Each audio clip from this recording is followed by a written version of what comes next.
Do another one. So we are doing some more Marvel Snap, at least for a little bit. Later we very well may excuse me. We'll likely do maybe some Valheim or some Northgard. I don't know, we haven't thought that far ahead yet. But I wanted to do some Snap. I've been trying to rank up a little bit. I'm currently ranked 43 on the ladder. And also level 21 and some change on the season pass, which is decently far for only being like the first week into it or just into the second week. At least for me compared to the past couple seasons. So yeah. We'll see. I don't know. It kind of sucks though. I'm missing a bunch of the cards I kind of really need for certain decks to take them to that next level. So I'm playing sort of some variations on some of those decks. And then I've got I've still got the control one, the movement one. Like this negative surfer really needs this to be a brood. Because brood and the broodlings are all 3-drops, so they get buffed by the surfer. Other than that, this is pretty solid, I feel like, but it just the surfer doesn't do enough without the extra 3 bodies there, the extra 9 power to dump on board. Well, and I hopefully if we can get Wong and Mystique happening, way more. But yeah, it just hasn't really rolled very well for us yet. We also tend to get like Iron Man, Mystique, Ironheart, like these ones that would cost nothing if they were hit with Mr. Negative. We tend to get them before we get to play Mr. Negative, so they don't get flipped for us. So I don't know. I feel like this is very much like a sort of a high roll deck, but I'm probably not really going to play it till I get Brood in there because it really kind of needs it for the Surfer. I was going to do a Patriot Surfer one, but it's the same thing there. I really need the Brood for that to work. So we're just doing like a sort of a regular Patriot, but we got Invisible Woman to hide him and Mystique, or Khazar, Blue Marvel, just like, hide our other stuff. And then if they hit with Enchantress, I'm pretty sure and I hope that what'll happen is she'll just remove the ability of Invisible Woman, and then I'm sure the other cards will flip up and reveal, but as long as they still have their ability, we'll hopefully be okay. Same thing with the Wong one. People are doing like a ramp kind of thing with reveal so far this season. But I feel like it's kind of dependent on Shuri a little bit, and the ramp part to me feels a little unnecessary. Although I think the extra energy ends up giving extra power to the sunspot, but I didn't actually pay attention to make sure that was happening. It should, though, I imagine, if you've got extra energy you're not using. So I think that's kind of why people were doing that, but we're going to just try some stuff out with Invisible Woman. We may switch it back and just do like the ramp thing people are doing, but I wasn't 100% on it. It felt kind of weird. It felt like this one just was more streamlined, I guess, maybe, but I don't know. It's still like a lot of the stuff is so new, it's still kind of hard to tell how everything's gonna really sort of be affected. The Spectrum Destroyer, we've got things switched up a little bit with Sandman here to kind of counter Deathwave and some of these other combo heavy decks like turn 6 kind of stuff. And then yeah. So anyways, we're gonna hop in and we'll just start with the Destroy one, which hasn't really changed too much. I really want She-Hulk for this, but I don't have it, so we've got Moon Girl for now to hopefully get 2 deaths, plus ideally Arrow, if not Leader, also works.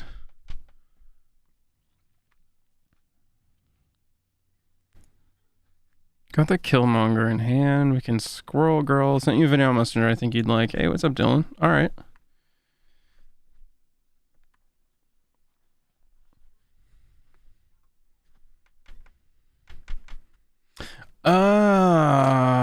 Oh no, it specifies 1 power. She would have been a 1/3 though. That's okay though. We're gonna hit him with the Yondu. Yeah.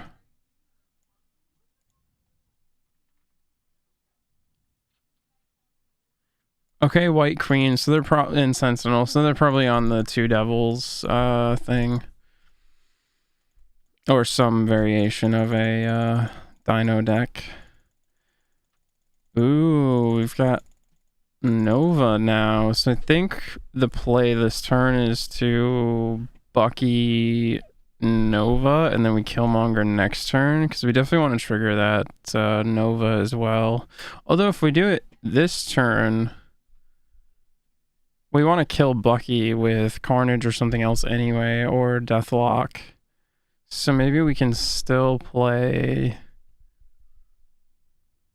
Maybe. I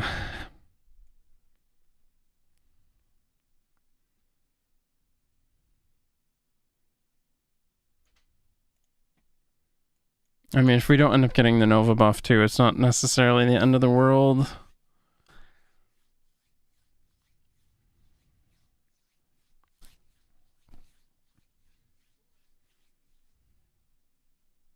Okay, turn 4. We have Wave in hand. That's good.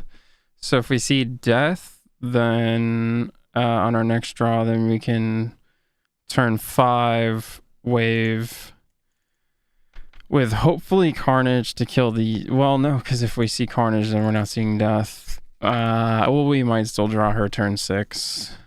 Alright, so yeah, we're going to play with hoping for that to happen.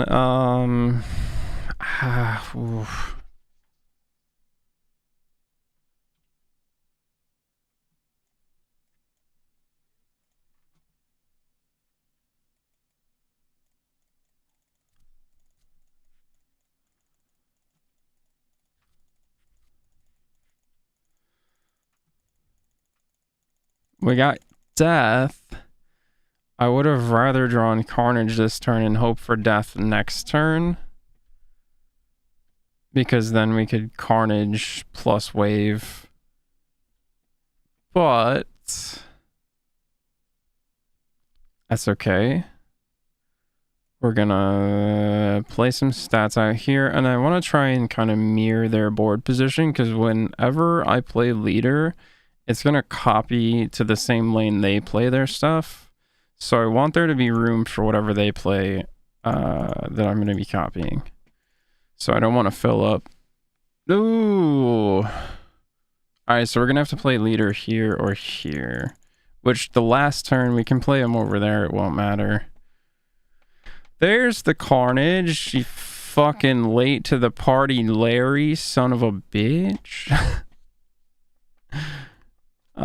Also didn't get Moon Girl to get 2 free to deaths, which is a bit unfortunate. But we can drop Death here, and then we're still mirroring board position, so we can just play leader here. And then I think we're okay. Or do we want a leader here? Because they're only going to be able to play one thing. So if we leader left side, then if they play it there, we'll still get it as well. And we'll win that one.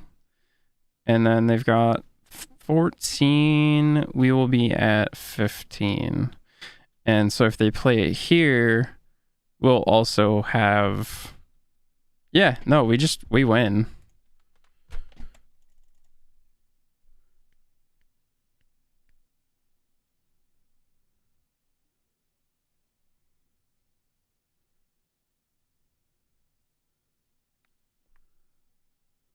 Oh.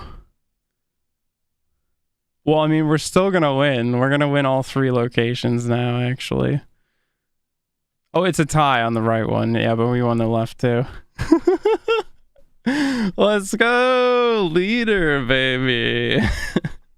Makes up for me not having She-Hulk in my deck. That's for sure. Look, they had the Moon Girl. That's why they had the 2 She-Hulks as well. Ah.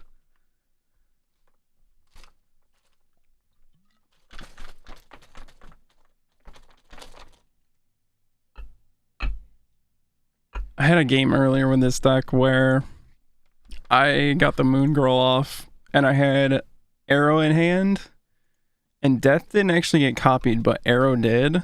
And there was a location, Fisk Tower. When a card is moved here, destroy it. So turn 5 and 6, I just arrowed both of their cards on that location. I wish I had been streaming. It was so dirty, but it was so good. Oh man. They were probably Morton Salt Factory levels of salty, but oh man. It was great. It's great for me.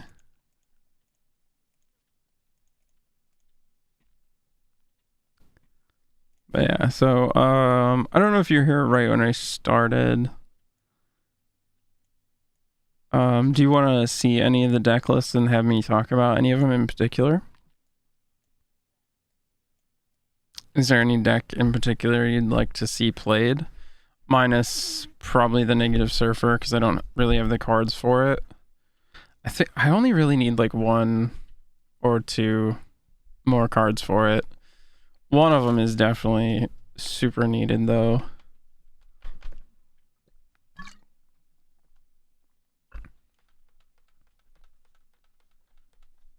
Second Sunrise, please. Second Sunrise. What's up, Matt? Hey, Andy, how's it going? I have so many decks now. I mean, kinda. I actually had more at one point. AKA eggs.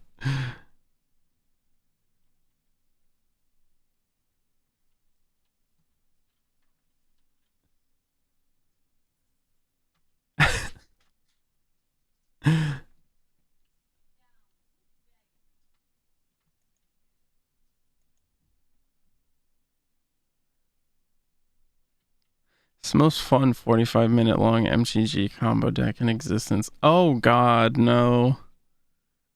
A 45-minute combo, no please.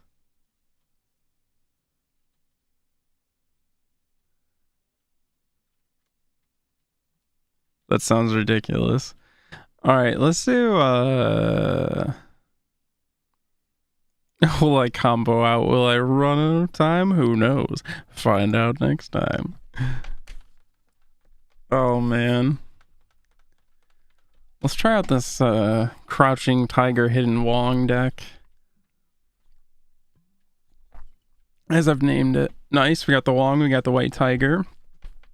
So if we go for that line of play, we want to see Odin. Otherwise, Black Panther into Zola on top of Wong would be amazing as well. So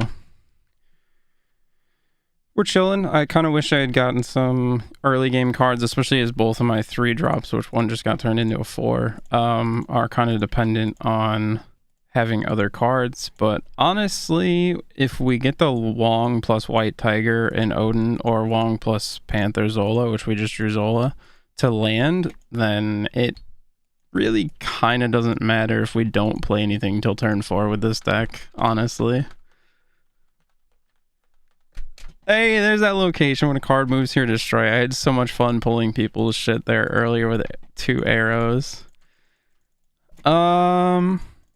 Yeah, we're just gonna pass turn 3 as well, because the 1 turn 3 play we had wouldn't do anything. Oh, there's our Invisible Woman. Nice of you to show up now, and you're totally pointless now. Bitch.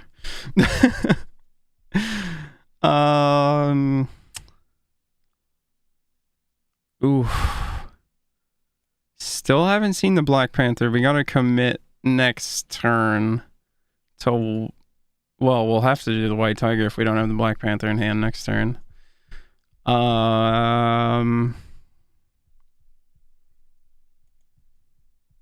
It's looking a little less good, but we'll see. Oh, especially they've kind of committed to playing there, and they've got Maximus there. Oh, there's the Odin. Okay, so we're doing White Tiger into Odin. Let's go. It's about to be raining tigers up in here. If they don't have a Cosmo or Enchantress, because they do have priority because their name's glowing. So if they have Cosmo or Enchantress, they fuck us super hard. If they don't have that, we just win if they don't retreat. Because there's about to be 2 tigers, because he doubles the unreveal abilities, and the unreveal here is at a 7 power tiger. And then Odin makes the unreveal abilities happen again when he comes in. So there's going to be like 4 more tigers pouring out. It's going to be pretty sick.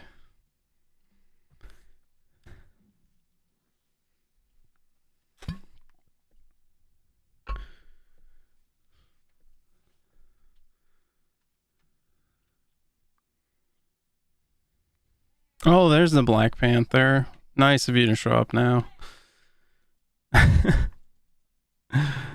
Alright. So yeah, I mean, I'm just going to commit to it. Especially they haven't snapped, so that's a good sign that they're not feeling the most confident. Because the game naturally does double the stakes. Interesting. This one doesn't have an ongoing, does it? No, it's an unreveal. So is that.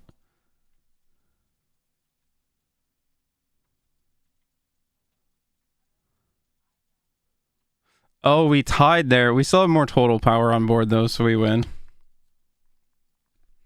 So yeah, it literally didn't matter. We just chilled till turn 4 and we were fine. That's funny.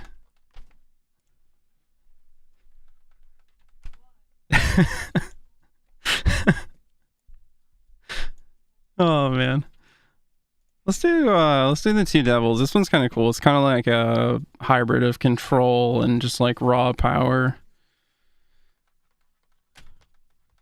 I mean, depending on how it draws and the locations, and you know, there is some RNG in play, but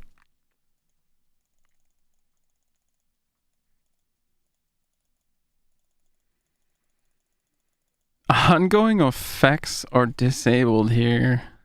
Okay. So that's not good for Professor X. That's not good for Devil Dino.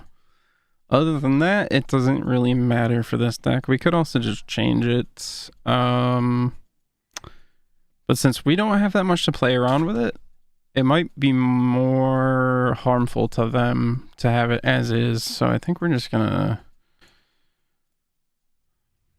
Actually, I don't want to clog up my hand in case I draw into my Dino. Although he's going to be too far over probably to copy anyway.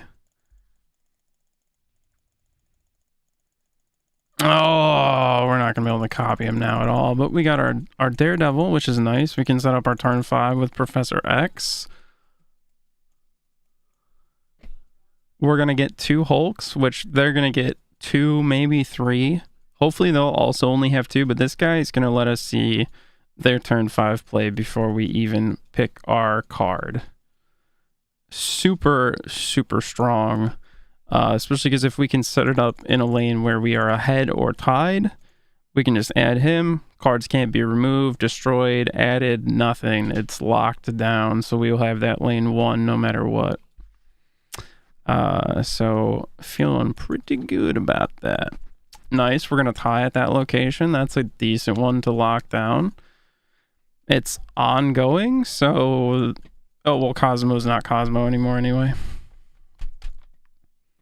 Perfect. So yeah, let's just... Let's White Queen. Let's find out what they have.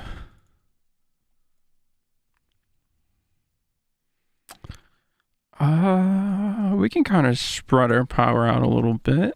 Hopefully they don't drop a Shang-Chi right here. Oh, what is that? Okay. I was really worried it might have been a Shang-Chi, and I was like, oh, fuck no. Alright. Do I not get the Daredevil effect if he's not Daredevil? That's interesting. It's not ongoing. It's also not an unrevealed, so I guess it does... I guess it is like a status thing where it has to see him.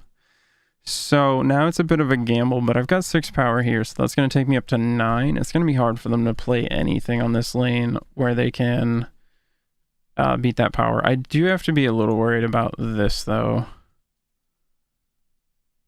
They have to be ahead by 10 power, so they're probably going to play something here.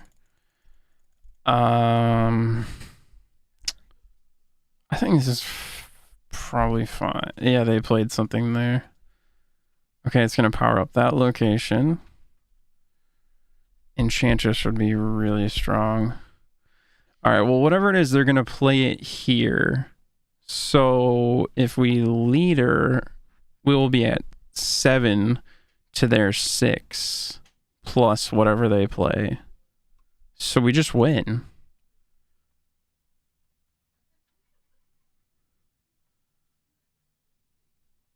And they're only ahead by 9 over there, so they're not getting the benefit of Omega Red. That's hilarious, actually. Yeah, we just win. If they don't back out, I'm going to get 8 cubes right now. Because he's going to copy anything and everything they play, and they can only play here, so it's going to copy whatever it is here.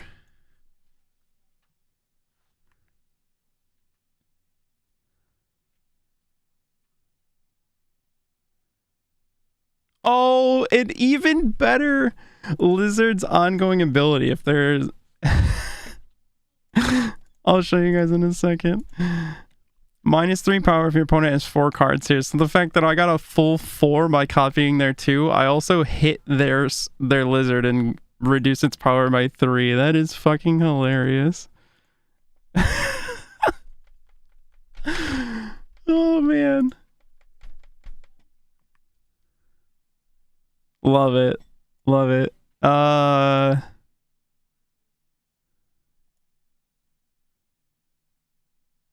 Let's see. The move one is really fun. It's not the most competitive, but it's really fun, especially if it draws well. So let's try one of this. It does have the like slight sub package of destroy with Nova and Killmonger, which I think we're just gonna play him out to Mojo World this turn, even though we may not end up destroying him. Oh, they might be looking to pop the 1-drops, so they might buff some of our guys for us in a turn or two. Okay, I'm cool with that.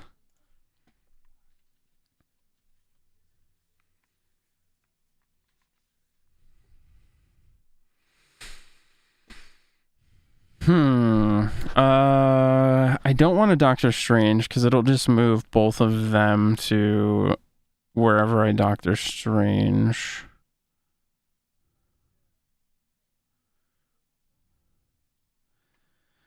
I would love to save this Iron Fist Vulture for next turn. I think that's what I'm going to do. It's a bit awkward. I really don't want to miss a play with this, but it'll be okay. Oh, cards here have -3 power. Okay, so since they played Cosmo there, are they might be some kind of Patriot deck, maybe. They might actually want these scrolls. Oh, you know what? We're going to have -1 to their -2, so it's fine to play Iron Fist there. And then we're going to Vulture, and he'll move there. Vulture will get +5 power. Kraven's going to get +2. Then next turn we can drop Doctor Strange and Cloak, unless we see something better. We can move some pieces around, free things up to move back to Kraven's spot on the following turn, because every time a card moves there, he gets +2 power, so... We did get multiple man. I think the Cloak is going to be better for us, though.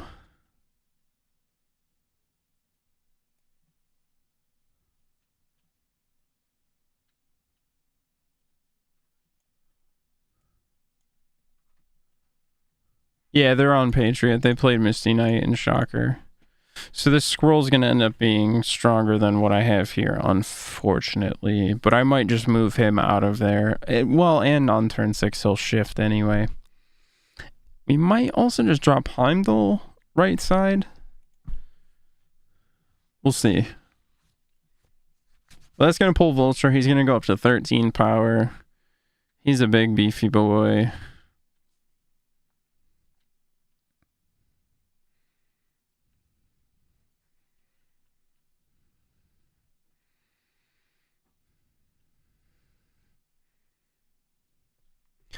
All right, so if I move Nova over, 3 cards can shift over. If I don't move him, 2 cards can shift over, and I've got 6 power to their 6 power with my 2 cards. Plus 2 will shift over. He'll go up to 8. Plus we'll have 7 more, so it'll be 15, 17 there. And we'll just have a massive middle lane too. They haven't dropped Patriot yet though, so they can Patriot Mystique this turn, which could be not so good for us. But I think that is our best line of play, because we don't want all of our power over here. We need some here too.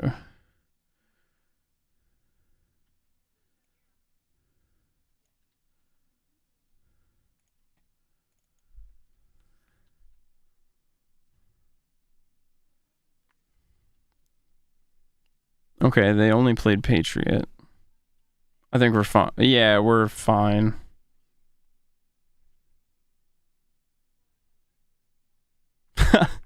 Let's go. They really loaded up that right side too, man. Minus 12 power because each one's minus 3. Why? They really played to that.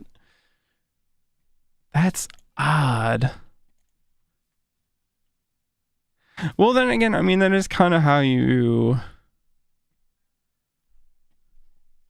can kind of counter move decks by playing to the right and to the middle, but they had played to the left and then somewhat to the middle and then all the way to the right. This was a weird progression in my mind, but what are you gonna do? What are you gonna do?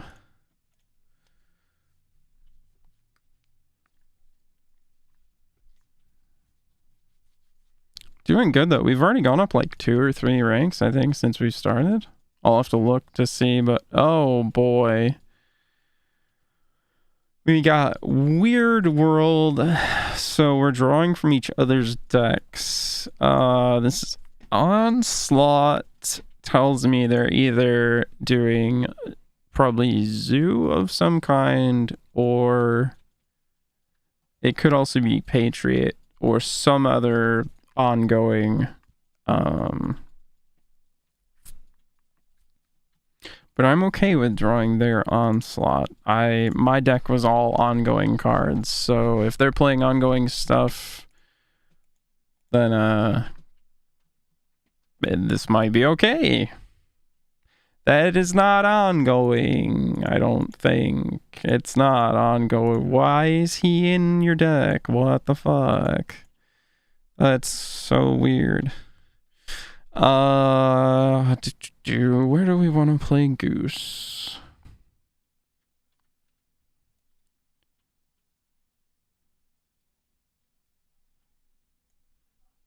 Probably left side with Ant-Man, even though we're going to play Mr. Fantastic in the middle. Oh, but then I can't Onslaught on the Ant-Man spot because of Goose.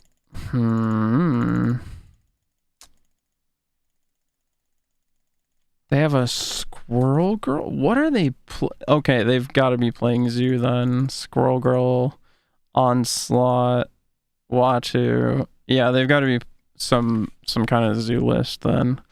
They do have a bunch of Infinity splits though, so I might have to worry about like it being like that Dracula Zoo, which is supposed to be pretty good. But I don't have Dracula, so I don't know. And I've never played against it as of yet.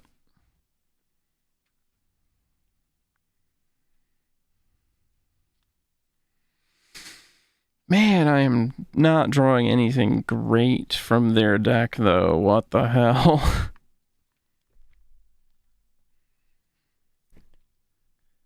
I mean, yeah, I guess we just start putting some more stuff on board. Actually, we can't play 4, 5, or 6s over here, so we'll play... but we're gonna get a squirrel over there. Or we're probably gonna play... Well, he's a 5 cost. Yeah, I don't want to fill that in just yet. Maybe I'll just throw him over there and still use the energy.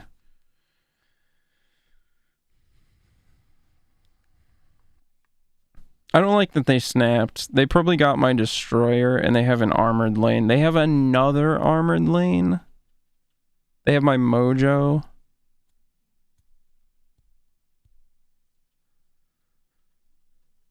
Yeah, I don't think...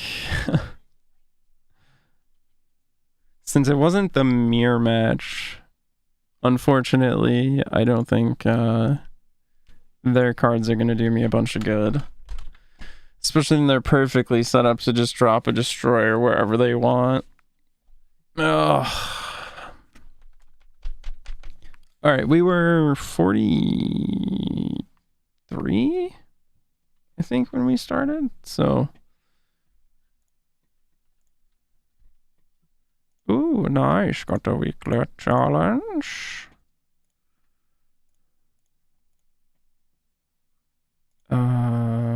Quality. I've got some green ones that I want to make not green.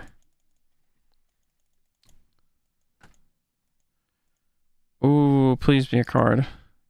Yeah, I figured. I just got a card 2 cash reserves ago.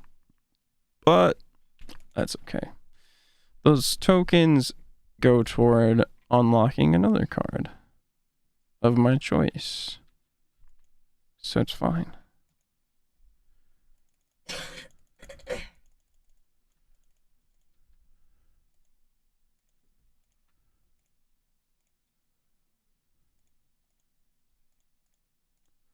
Do we have any more we can... We do not have any more we can upgrade. Okay. Let's try this one again. Okay, we almost leveled up season pass level again. Okay, negative zone. We definitely don't want to play there, so we'll just play right side.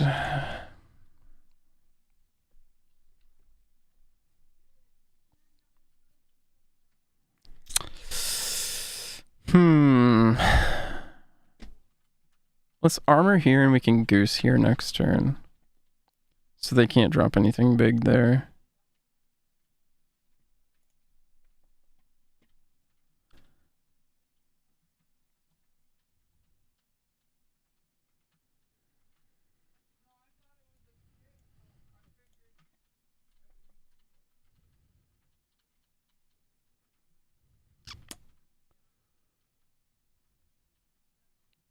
Let's drop.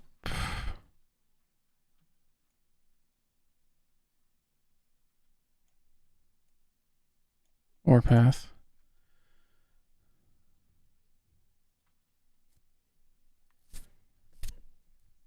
That's risky. They have 0 power on that spot. Yikes, bro.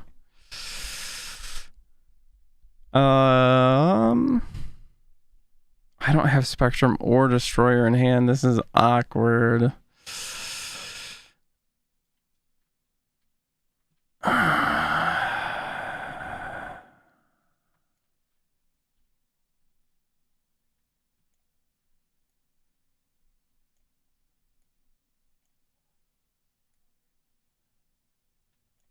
Right, I can't drop Claw there. I don't know. It's tough because I don't know which one of my finishers I'm gonna hopefully draw into.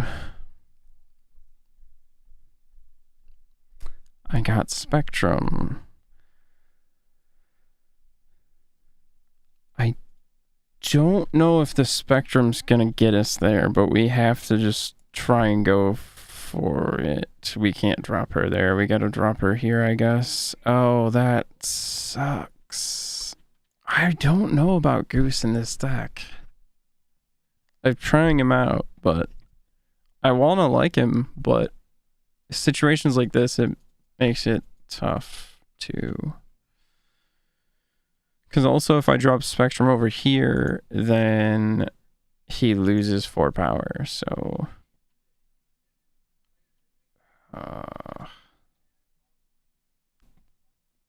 But I mean, they just have to play anything with, like, 6 power or more over here would beat us.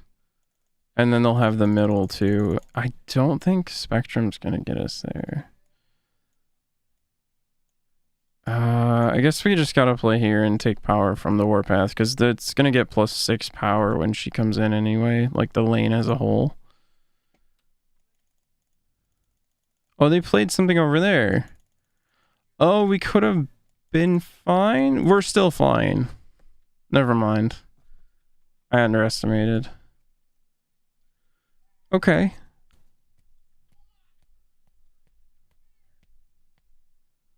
Okay.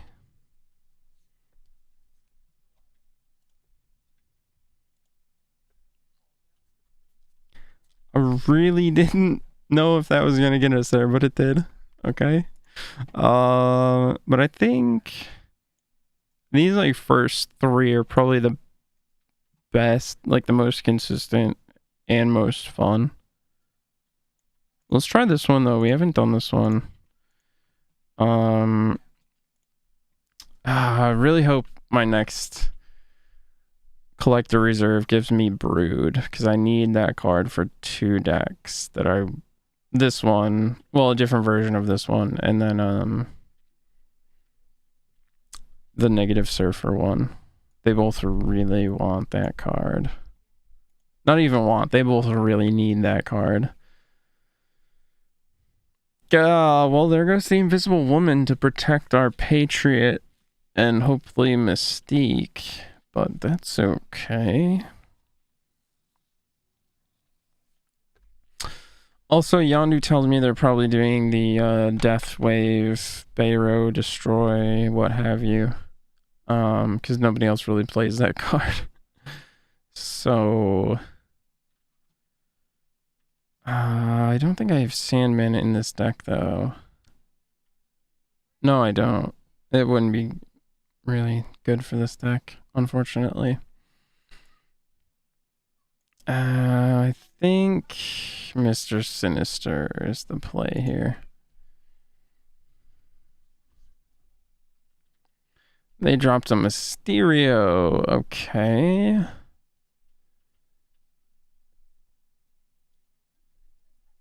So that's still telling me Death Wave, Bayro kind of thing. We're going to have to wait to Patriot, though, because if we Patriot now, it looks like Khazar is our play next turn. I mean, unless we top deck the Mystique, but we can't necessarily count on that, right? Plus, that just opens us up to... Well, they're not going to be playing...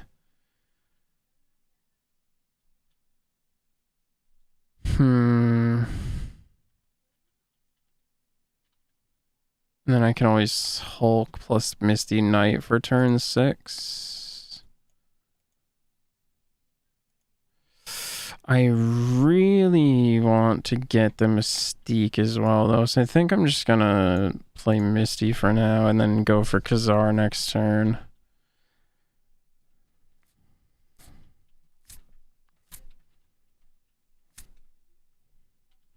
Okay, this is probably the real Mysterio, so at the end of the game, we'll see one of these two. Unless he ate the real one, but I doubt it. Although I did that by mistake before myself, so it's certainly possible. But, because if he had played him here, it's a 25% chance he'd be destroyed, so the safest bet is to just play him here, knowing that there was stuff he wanted to destroy here. So...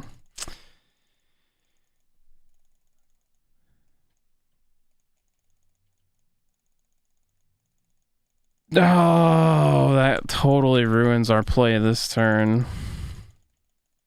All of our 1-drops that just died.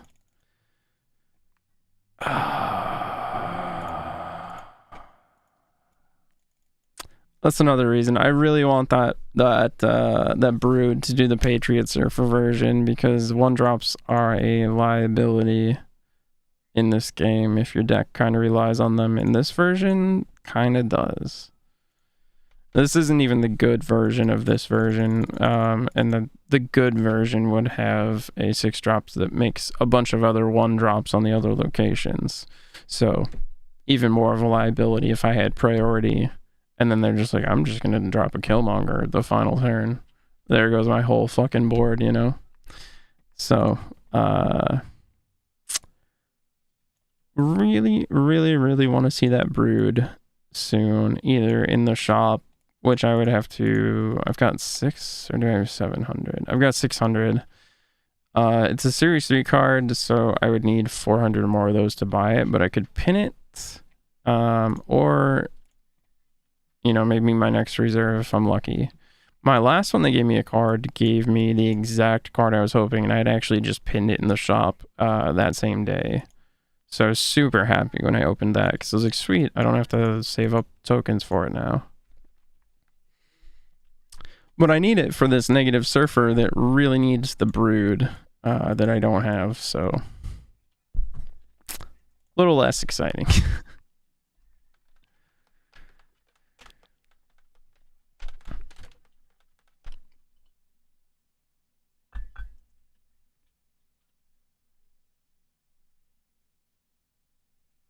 Okay, well, I don't want to shuffle 3 Vibranium into my deck, so we're gonna play Squirrel Girl here.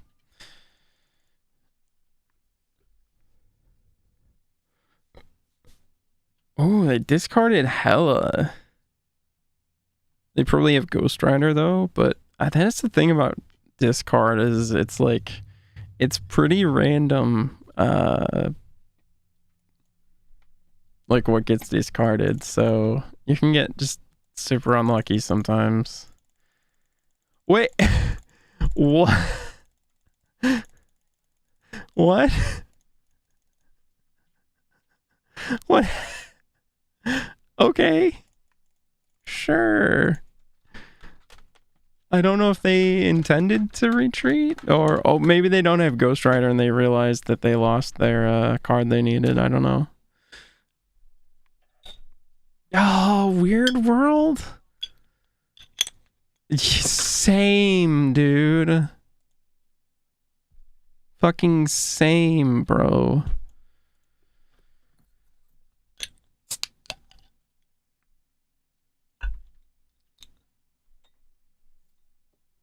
Oh, that bottle cap fell.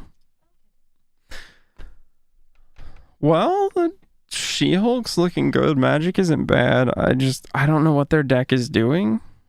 So it's probably not good because our deck wants to destroy and then combo. And if they're not on destroy, well, they are now because that's what my deck does. So I guess we'll play the Nova out. I don't know.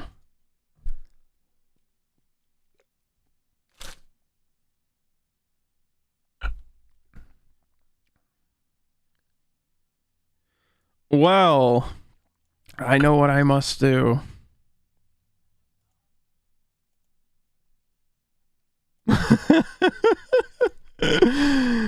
And I have priority. Is that a Carnage? It is. Ah. Look at that. 0 to -1. Let's go. Let's go.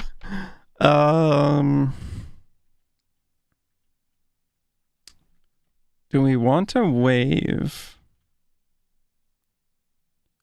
Yeah, because then we can magic and then we can skip turn 6 and play Infinite turn 7, I guess. I guess that's the play. I don't know.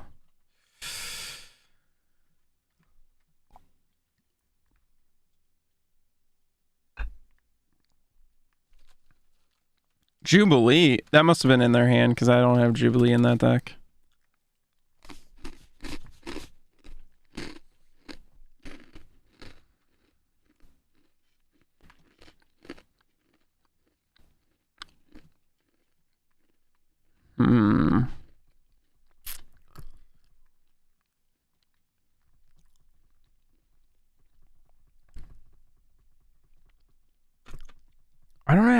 anything in that deck that would be benefited from ongoing, I don't think. But I also don't want to stack too much shit on one location.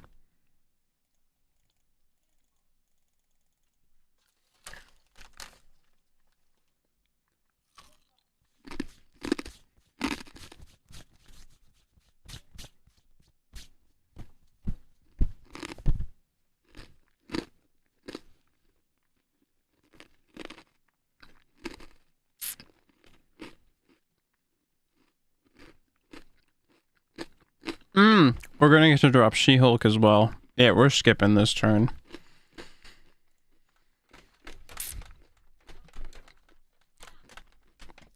Ah! They knew exactly what was... I mean, it's their deck. They knew what was coming.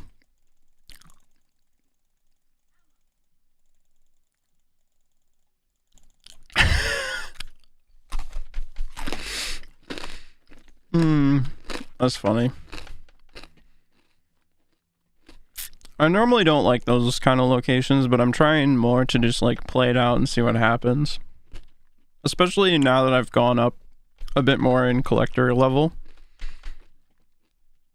I've been finding there's more and more people who actually approach playing a game in a more intelligent way and don't just snap the second they have some slight advantage, although I'm still running into that somewhat. But so it's a lot more comfortable to play it out when there's still only one cube at stake.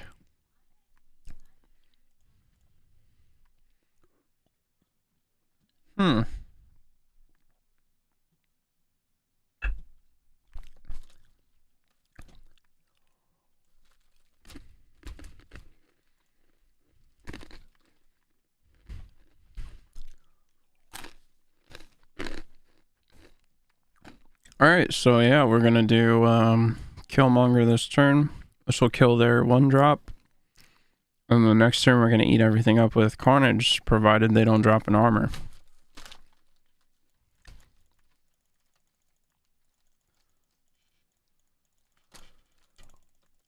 Aha.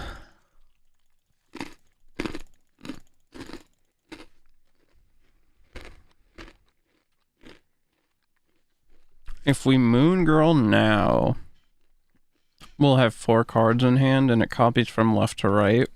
We can have a max of 7. So it won't copy our death.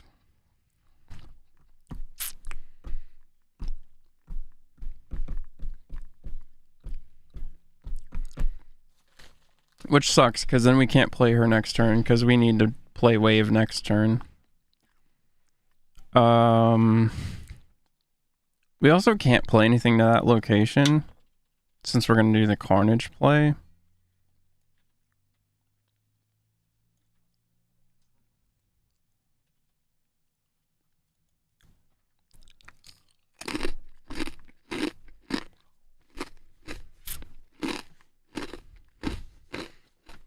I'm glad I didn't try and contest that location. They had the Broods.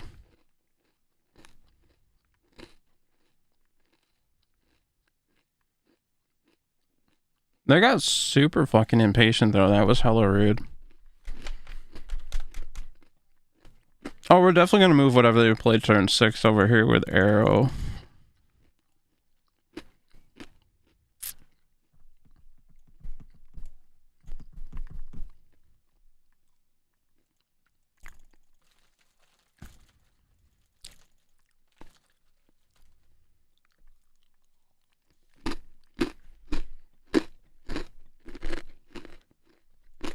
Yeah, get out of here, Mr. Hello Spammer, motherfucker. Give me 2 seconds to think, you fucking dickhead.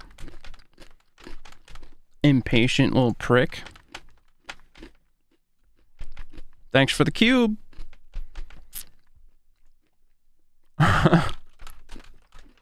Sorry, that was just really annoying. They kept spamming hello when I was trying to decide what I'm going to do. Like, there is a fucking timer. You can see it's running out. I can see it's running out. Don't fucking spam me.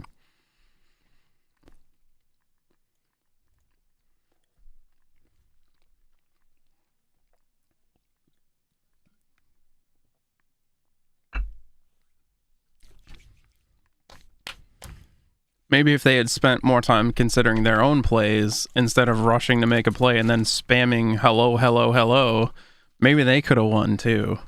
Or, well, not two, but instead of me. It could have been a tie. But, you know.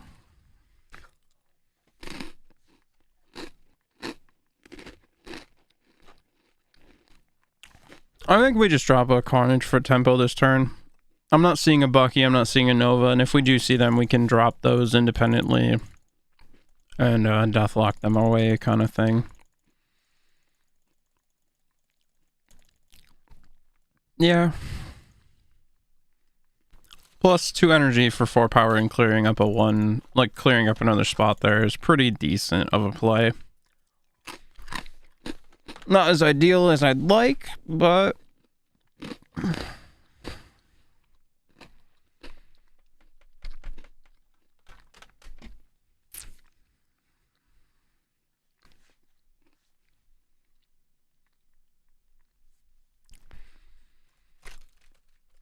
We're gonna Yondu. Because that'll be another card destroyed. Oh, baby.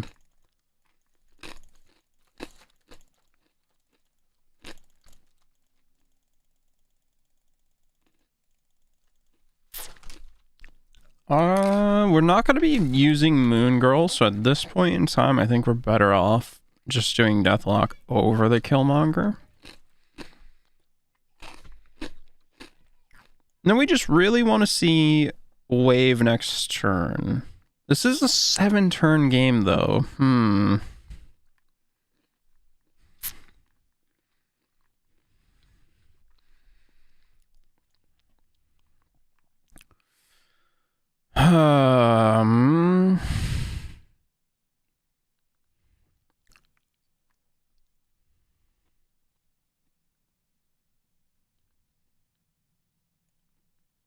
I'm gonna play Killmonger in case I draw a Bucky, because then next turn I can Bucky and Deathlock, and it's a 7-turn, so I can wave on turn 6 and do Death and Arrow on turn 7. Oh, that sucks. We cannot stay in this game. I don't have an answer for that. Well, hold on.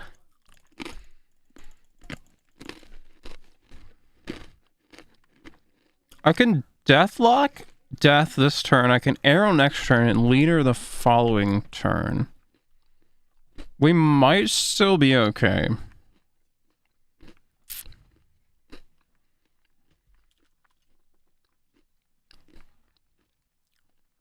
We need to get priority, though.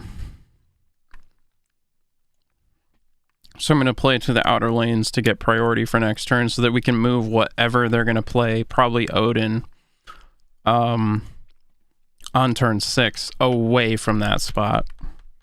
Oh god, is it Hazmat? Oh no. I'm not even gonna... Nope. Get the fuck out of here with that. They had the Hazmat Luke Cage. Get out of here. I'm not playing that one out.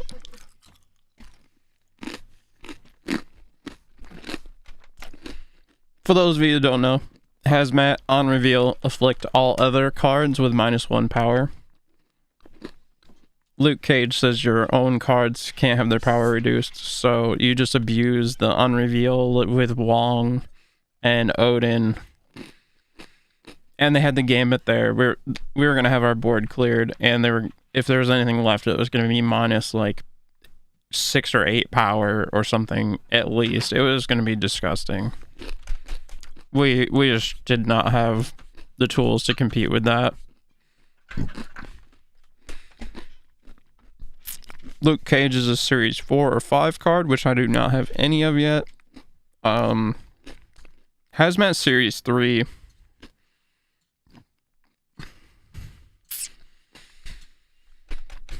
Okay, so they either got a Squirrel Girl, a Bucky, or a Moon Girl from me, and I got their Apocalypse. So they might know what I'm doing. Or they might be thrown off slightly, potentially.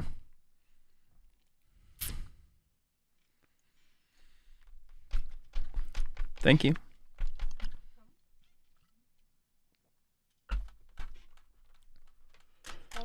Sewer system.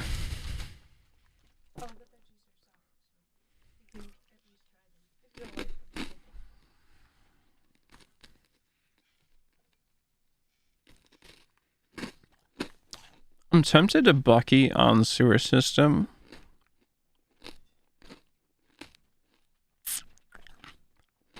But I'm worried they might drop an armor there, because that would outpower us.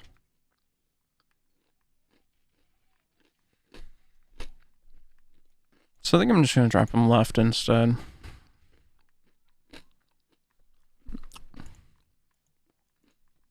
Looks like they might have gotten our Bucky.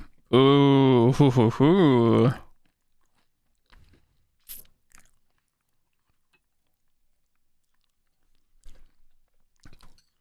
Sinister London can be real nasty.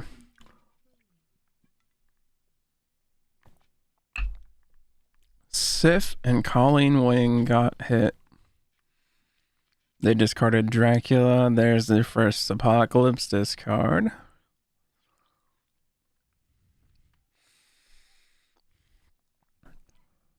Okay, Death is not in hand.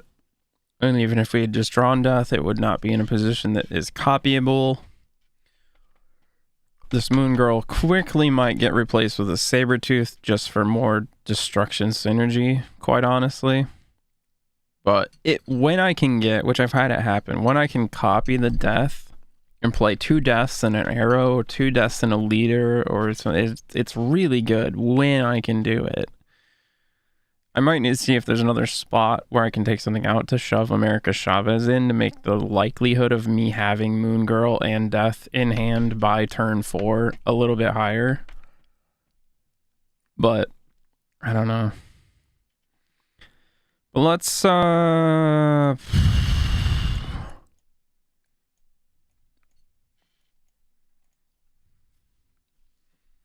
gonna hope Deathlock rolls to the left side and hits Bucky as well.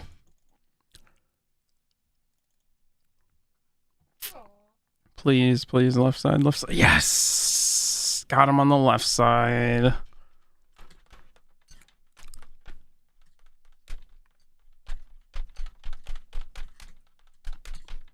Opponent snapped, huh? They have priorities, so whatever they play is going to happen before I can do anything with Arrow. However,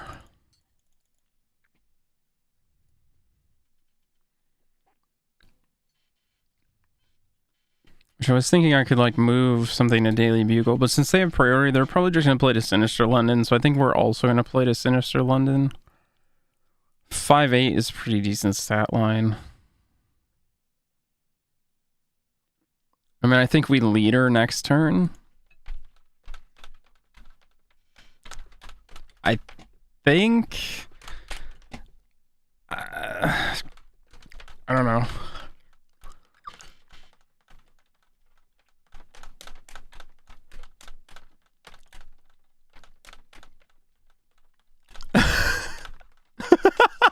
That was goofy as hell, and look, now that's a 1 location for me, and I don't even have another card there. And I'm currently winning this. Yeah, we're gonna Sinister London our leader. Fuck it. We're doing it.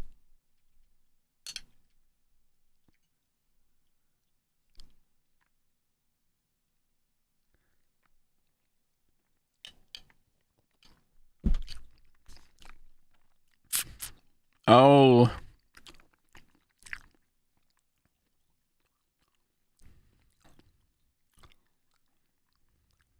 Oh, they still had Apocalypse in hand. I think we won. They won the middle, obviously, but...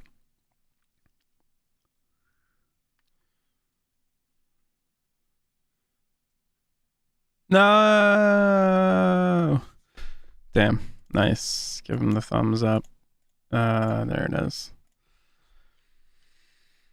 Damn.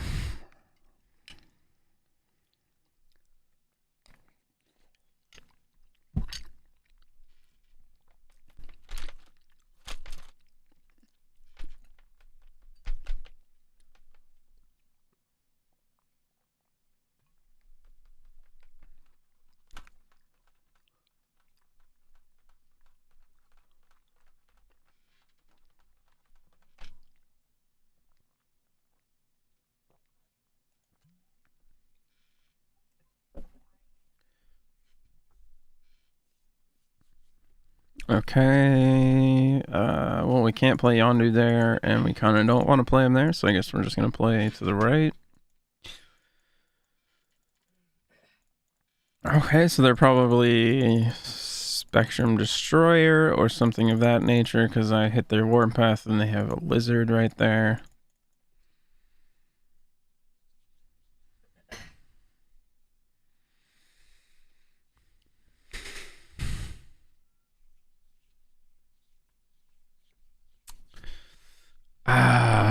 Okay, so we're already in another situation where Moon Girl's not going to be useful this game, because if we draw death next turn, well, we could get 2 arrows. I don't know, maybe she still might be the play next turn, actually. We're going to just eat Yondu. That'll be 2 cards destroyed, because Yondu hitting a card is a card destruction, and then Carnage is going to eat Yondu.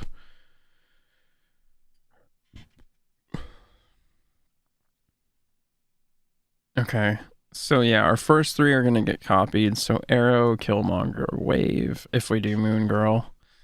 Which I think... Is that what we want to do?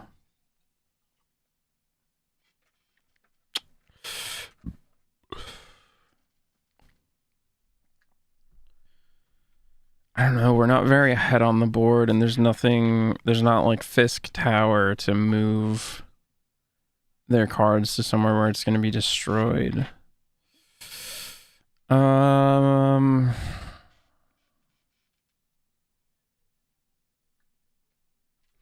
I think it's still probably the best play we can make this turn, though. So I think let's Moon Girl over here. Oh, they've got a Wong. Well, Arrow's looking a little bit better now. Although they have priority. Shit.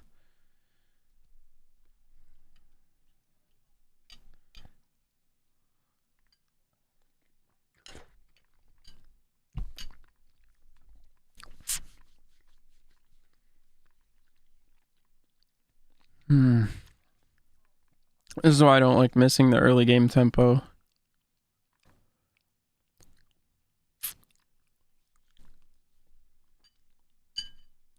Because since they're playing something on reveal, they don't really necessarily care if that card gets moved off afterwards. It's still a 5/8 though, and it's still the best play we can make this turn, so I guess we go for it. Because we don't have death in hand, so Oh, they played Mystique to copy, and they played something over there. They're setting up for a turn 6. Well, now, that does make it a bit awkward, as I can just arrow over here, and now they're still going to get reveal of whatever they wanted. But it won't be quadrupled. Because unfortunately they still have priority, so I can't move it before it goes off. So, do we... I think we just retreat. I don't think it's going to be something we can overcome. Since we didn't have priority, Arrow wasn't going to help us. Since they were going to get a doubled up activation of whatever it was, Leader wasn't going to help us. Yeah. Damn. Just did not draw very well that time. That's fine though, it happens sometimes.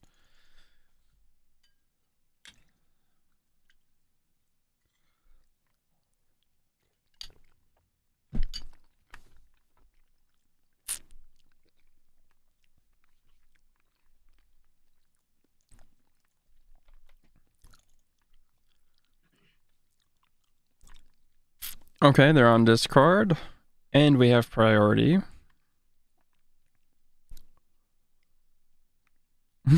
We had a random card added to our hand, and the card we got adds a random card, 2 random cards to our hand.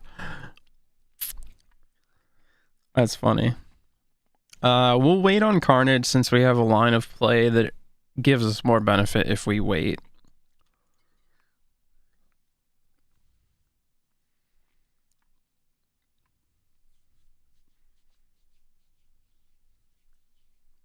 Oh, Shuri's Lab.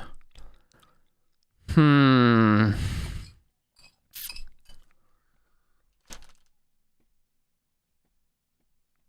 I'm real tempted to drop Coulson over there to get 8 power on there and get the random 4 and 5 costs. I'm also tempted, though, to drop Carnage over here. But if I wait, I could drop Bucky, and if I drop Bucky, then I can Bucky Carnage next turn, which would be even better. So I think we're going to go for the 8 power Coulson, 2 random cards in hand. Enchantress and Nick Fury. Those are pretty good random cards to get. We got the Bucky. Let's go, baby.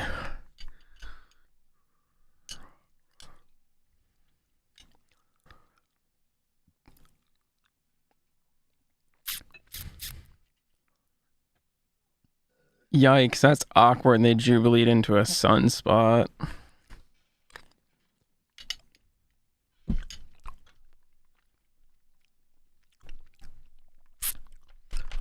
We didn't hit wave for turn 5, though.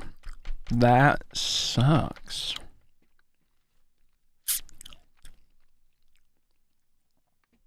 But we have priority, so what we can do is just move their card to the middle. Or we could even move it here. We're at 17 to their 4. And we'll be adding 8 to it. We can just move it here. Whatever it is, doesn't matter. They won't get the double power. And then next turn, we just play Death. And a 1-drop if we get a 1-drop. Over on Shuri's Lab. And we will get plus 24 power. I think that's the play.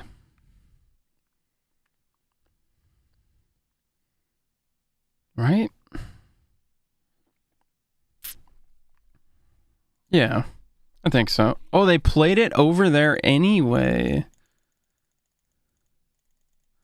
Oh, because it was Ghost Rider, which hit Lady Sif. And they discarded an Infinite. Yikes, dude. Well, they didn't skip turn 5, so that doesn't matter anyway. They snapped?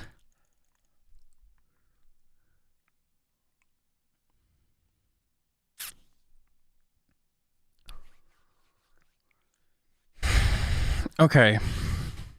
So.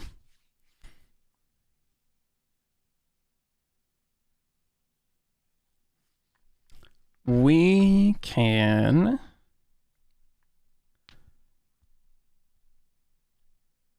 play leader to Shuri's Lab for 8 power, bringing us to 17.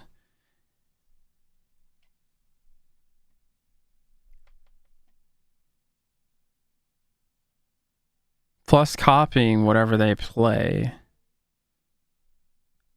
And then if they play here, yeah, I think we're just going to leader. I think that wins us the game.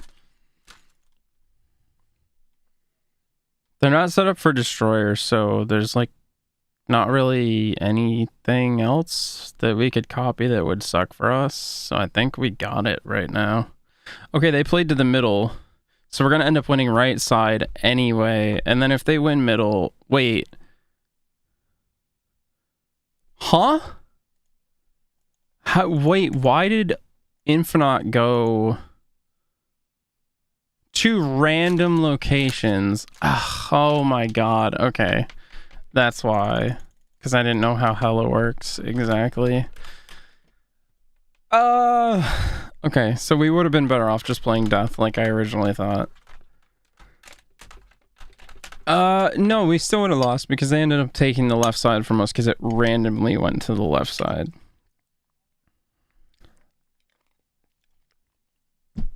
I mean, I was just kind of shit RNG, but Alright, so we're gonna Yondu turn 1, because we actually want a Nova after the Bucky. Ideally, we draw Carnage, so we can turn 3 Nova Carnage after the Bucky. But, because then when he turns into Winter Soldier, then the Winter Soldier gets the buff from Nova. So.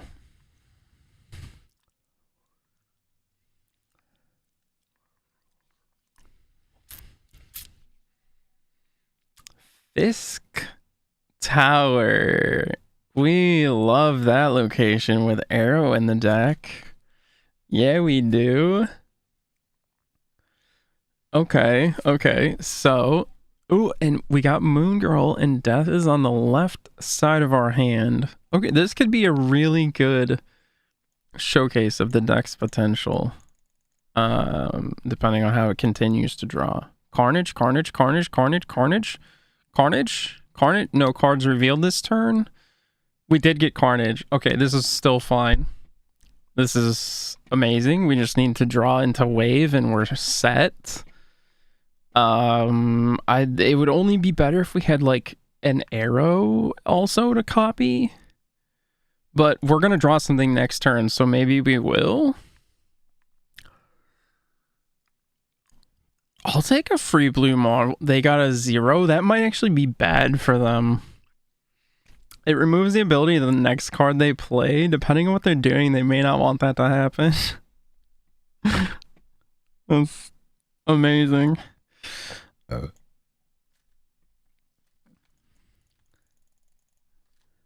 Okay.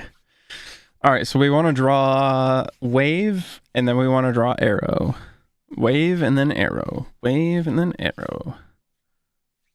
That would be the perfect draw for this deck.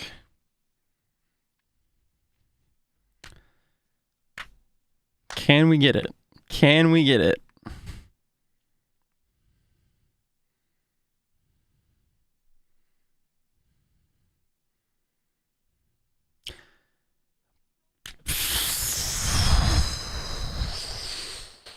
Well, let's play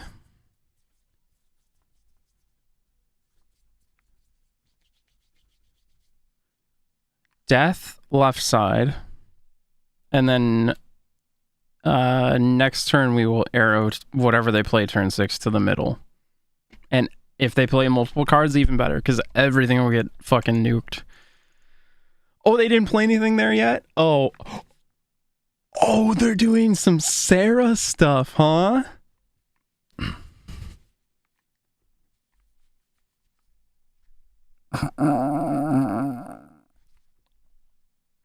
I am sorry, not sorry.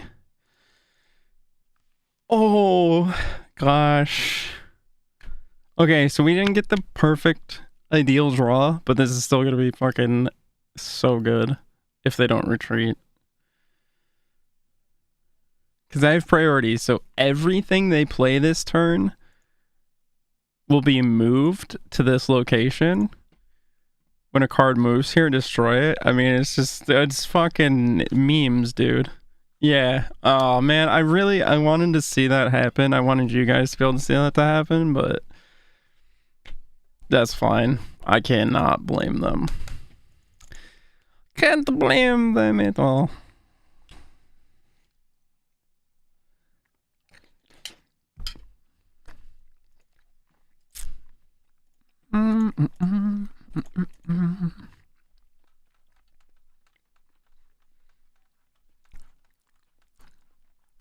You watching the British Bake Off?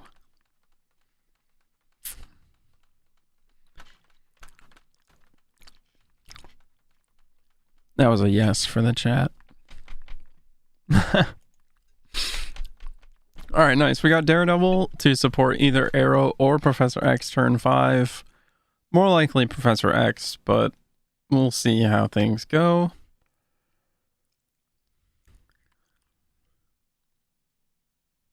Oh, right, it's the 2 Devils deck. I was like, wait, what deck am I playing that I have Moon Girl in here?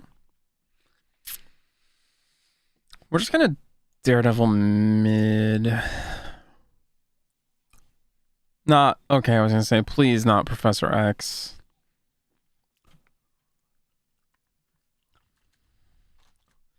You know, as much as I almost want a 50-50 to draw another card, I really don't want a 50-50 that I get two more useless piece of shit raptors. Although their board will be filled up. Never mind, I'm willing to take that gamble. I'm willing to take that gamble.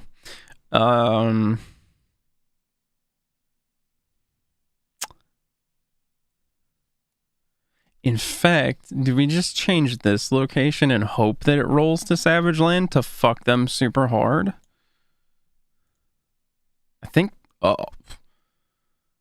Okay, they're gonna storm to change the location. Okay, that makes sense.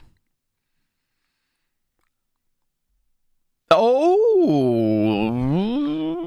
not necessarily the best thing for us. Especially as we're really not going to have anything to contest this location over or with. Oh, man. Yeah, the roll into Space Throne there actually sucks really bad.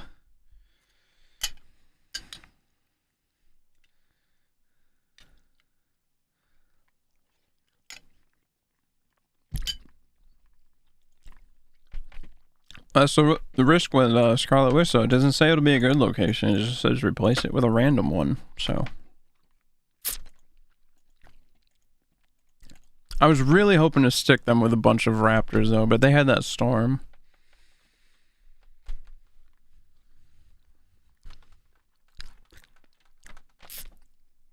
But I feel like in this game, it's not always about so much about what your deck does or can do, as playing off of the locations and playing to what your enemy is doing as well.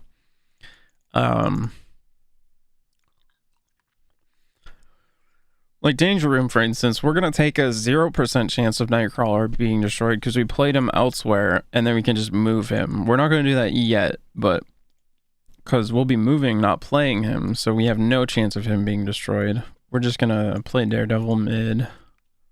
And then if we stack mid, sometimes people forget that Daredevil hasn't, or Nightcrawler hasn't moved, and they really underestimate how much power is going to come out of that lane on the last turn when he then does move.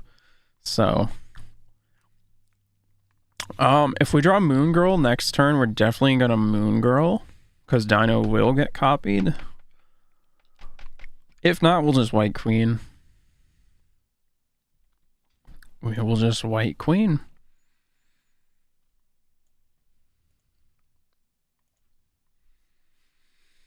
We also may not need to move Nightcrawler. Depending.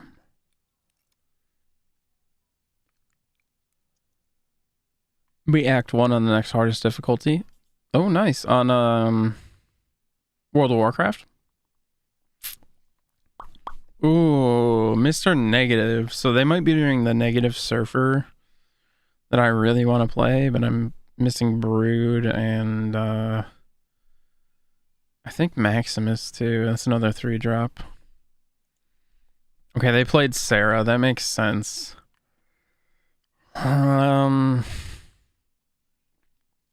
We have priority. We could move Sera away from there. Back for Blood. Oh, nice. Do we want to move Sera off of there? And then we can just dump probably, because then otherwise their cards are going to cost 2 less. Well, still a minimum of 1, but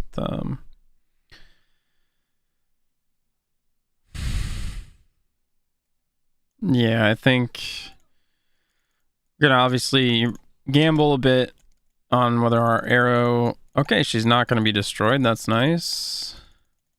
Their Sera is also not destroyed. That's okay, though.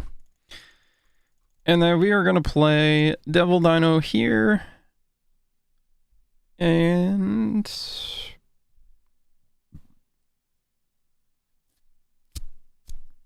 let's move Nightcrawler, I think, as well. And then I'm feeling pretty good about this. Although we do have priority, so if they realize that we're on Devil Dino, which they very well might because of the White Queen, then they may have a Shang-Chi waiting for us, but I mean, you gotta live a little, right? We could also be in trouble because they have Sera, Mr. Negative.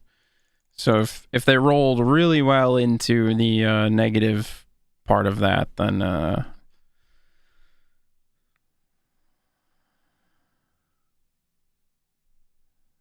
ooh, the double buffs from the Ironheart. Oh, oh no, yeah. They're gonna end up winning all 3 lanes. God damn.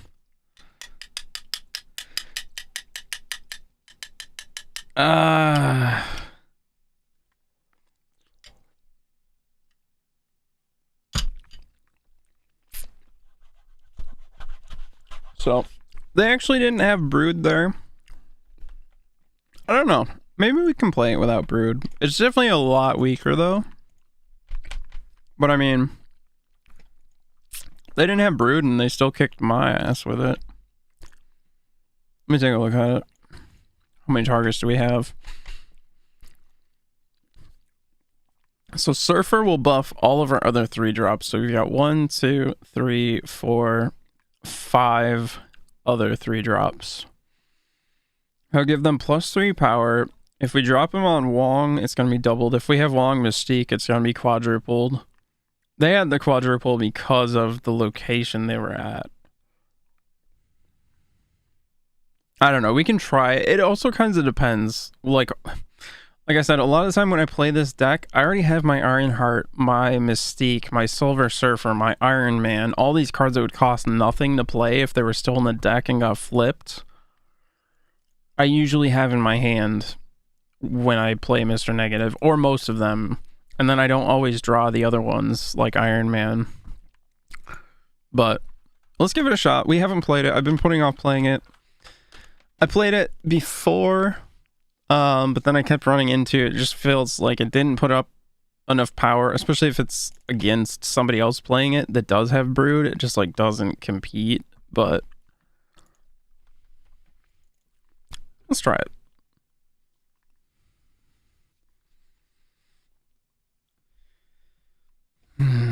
This is something else too, is like not having the early game tempo. I'm not a huge fan of that.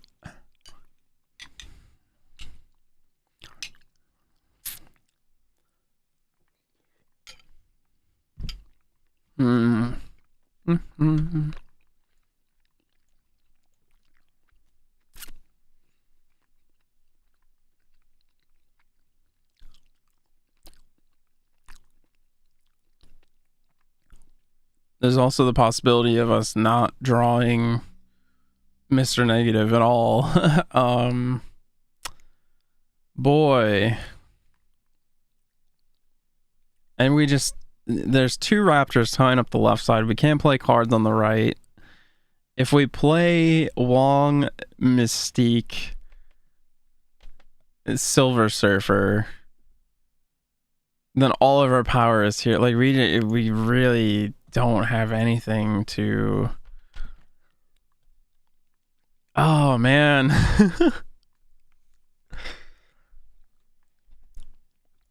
Oh no, yeah, oh, they were real happy because Sabretooth, when he gets destroyed, goes back to your hand and costs nothing.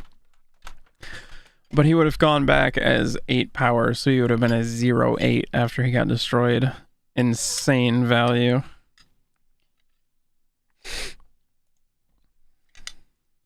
Yeah, this is the other reason I haven't been playing this deck, because of not having the early game tempo, but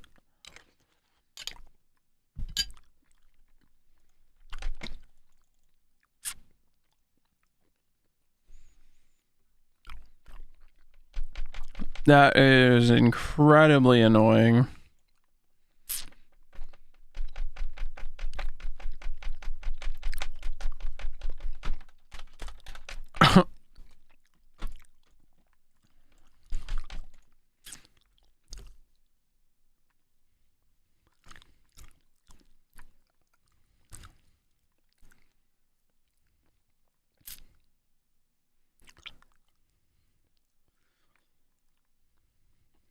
Oh, we can Mr. Negative. Oh, he's already -1 power though. Jesus. But we don't have Iron Man. Look, see, we have Iron Heart and Silver Surfer already. We don't have Iron Man or Mystique yet though, so. And it is turn 4. We're gonna go for it. Oh, I should have played him in a Death Domain. I'm retreating. Death Domain would have been the correct play. His thing is on reveal, so having him die would have actually been far better. Ugh. Fuck. Alright. We'll give it another shot.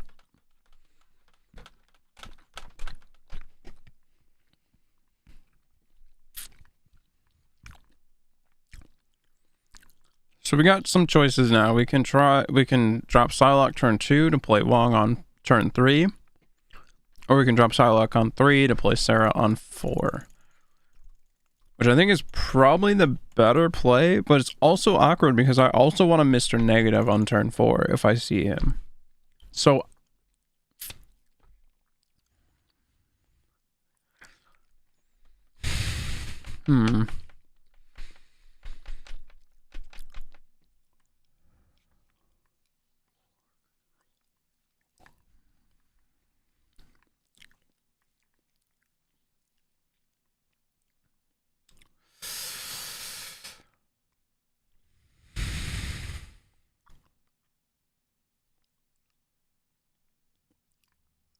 I think I sit on this for another turn.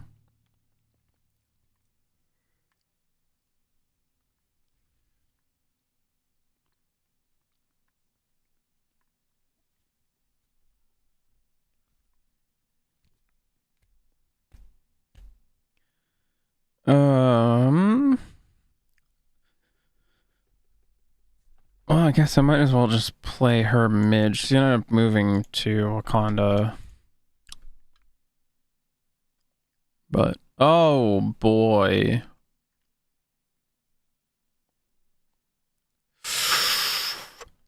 Oh, I did Psylocke to play Sera. But if I play Storm right now, it's gonna keep their Vulture from moving because of the Bifrost, because it'll get changed. But the problem is they can still move stuff into a stormed location, so I think we still just play Sera.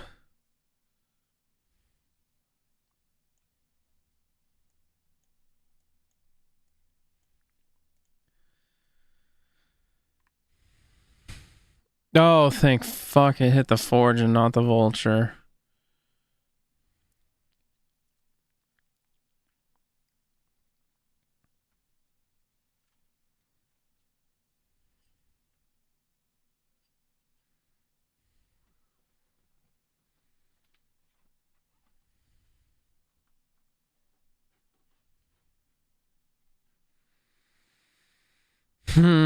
Okay.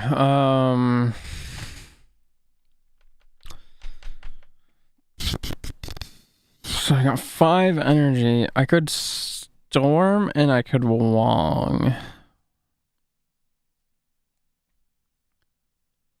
I think we're gonna try and Storm so that if they move away, they can't get back into this location. And then we're just gonna... the cost reduction makes it so we can't play them there. That is awkward.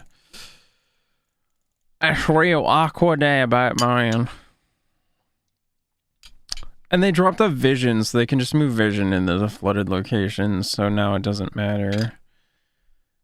And there's good old Mr. Negative on turn 6. Yeah, I'm just gonna say, I don't know, this is supposed to be, like, the best, or at least one of, but if not the best. Well, there's a better version, but it requires a card I don't have. But it's supposed to be like the best deck in the game right now, but it feels hella just like random, like what you roll into it's much better if you see Mr. Negative, but then it also depends on, have you already drawn all of the like stronger cards that aren't going to cost anything if they got hit with Mr. Negative before you play them. I just don't know. And then there's a deck playing Leech right now, which would just completely destroy this, even if it was popping off. If I was up against a Leech deck, it would completely wreck my turn 6, which would ruin the whole deck. So I just don't know about that one.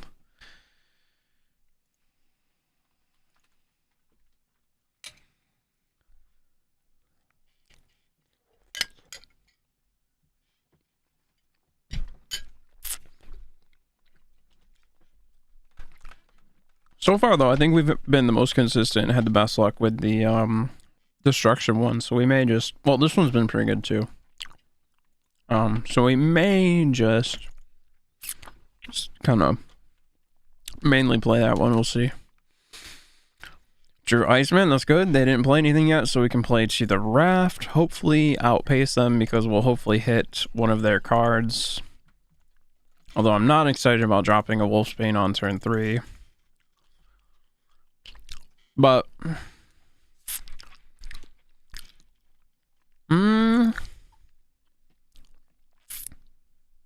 Actually, too, we're probably not even going to stick to doing that. We're probably not even going to play to the Raft. As much as I want to.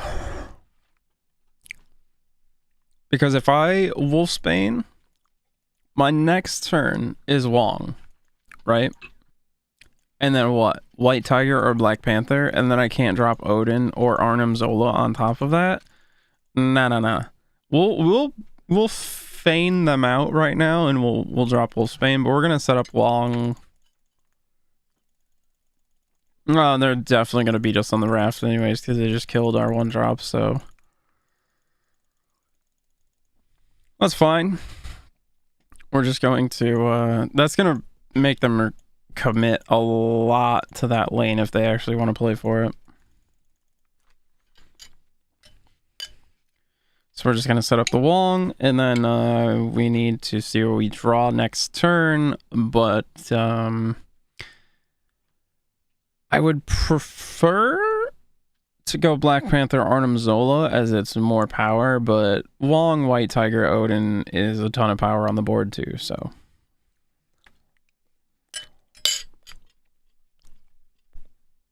Oh,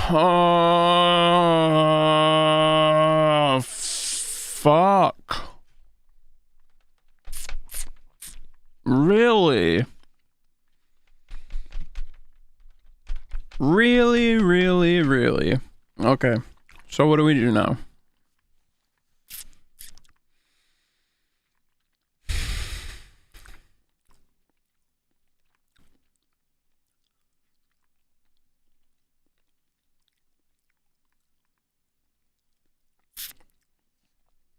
If we Black Panther, we'll have won the location, like almost for sure. Yeah, I guess that's probably the play, is to Black Panther, and then we just lead her on turn 6, I guess. But we're not in a good position for either of these lanes. Is that gonna...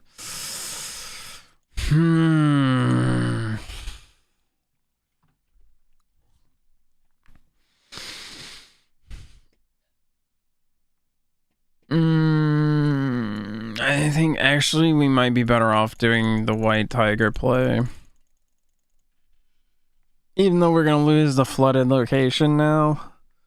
Just because it gives us a chance to try and still...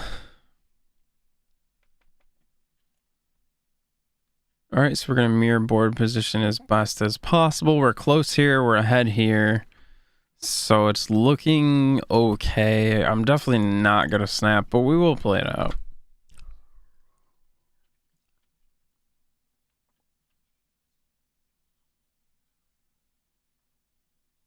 We actually just won. We actually just won.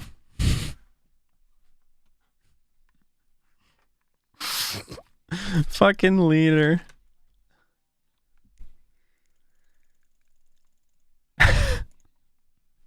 It's so silly. Oh my god.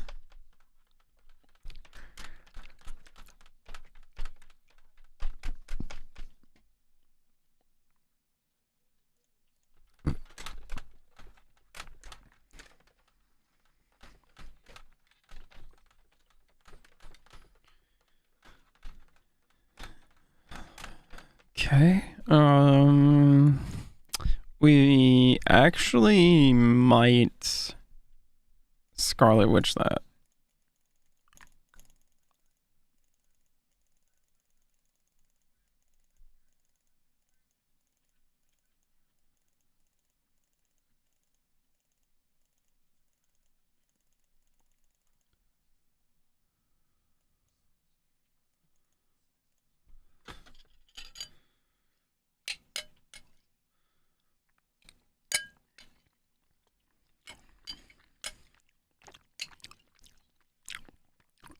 Oh.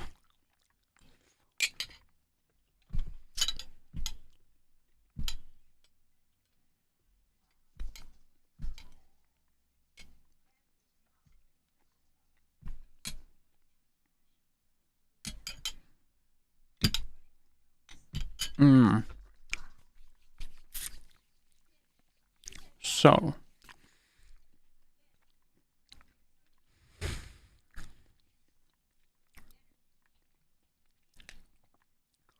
I wish I knew what their turn 2 play was. I'm thinking Cosmo on the Nova lane is probably the play here. And then I can Daredevil next turn along with another 2-drop.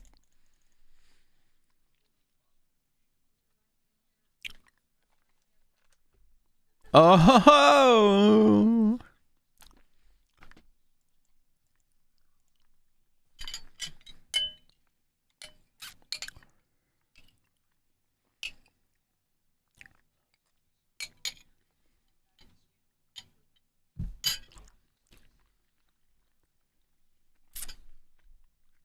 It was a pretty sweet Carnage variant.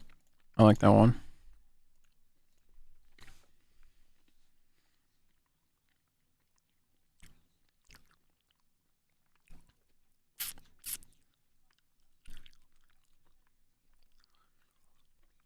Did you not read what Cosmo does, my guy?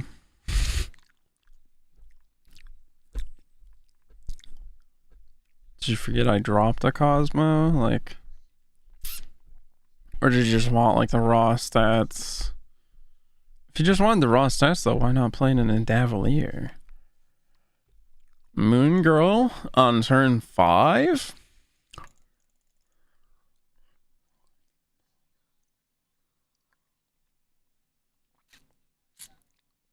Instead of Wave?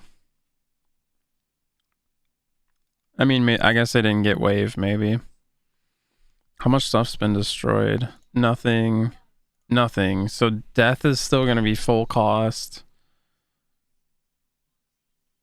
So they're hoping to, like, copy She-Hulk at a reduced cost? I don't actually know what they're doing, and if I just drop Professor X here, I win this lane. And then I'm just gonna Devil Dino on the Davalier next turn. I mean... Or do I just Arrow? I've got priority. I'll win this one and this one no matter what they play if I do this. Yeah, let's just do that. Everything they play is moved to Machine World. GG.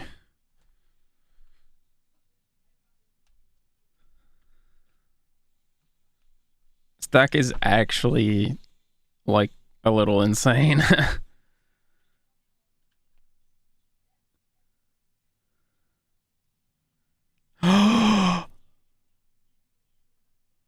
Oh no!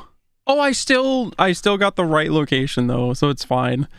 I forgot I had a Nightcrawler there who's only a 1-drop, so there's the potential of Killmonger stuff almost taking it, like what almost just happened. And I almost helped them with the Arrow play. I actually would have been better off just playing Devil Dino, but we still won, so it's fine, but whoa.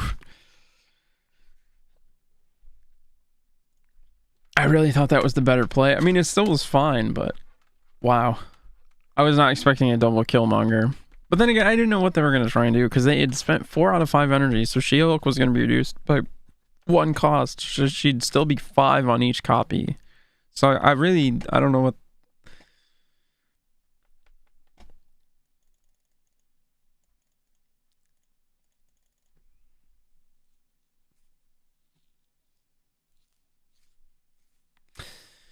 Turn 5, cards cost 1 more. I fucking hate that location, because I want a Professor X on turn 5. Or maybe Arrow on turn 5. Neither of which can happen if they cost 6 instead of 5.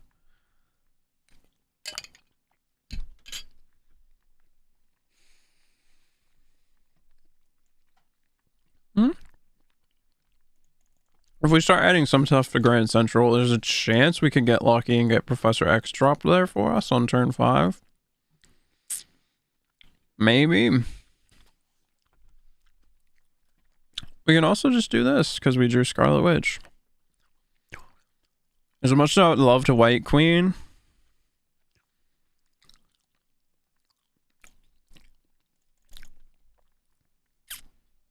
or Moon Girl, if we had a good reason to Moon Girl.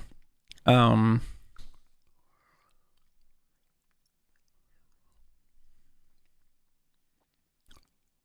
so we're going to see what they do first. We have 5 power to their 0 on Titan. We've got 3 to their 0 on Grand Central.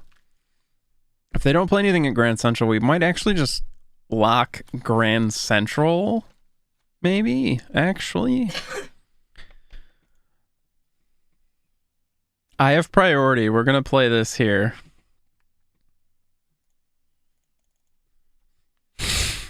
That's the wrong card! No! No! Oh my god, if I had played the Professor X I wanted. No, and now it won't let me retreat. It's gonna take 2 cubes instead of 1. Oh my god. No, because that would have stuck them with their own Hobgoblin and I would have won that location. Oh my god. How did I do that? I fucking moused over Professor X. At least in my mind I did. Fuck, man. How the fuck was it White Queen?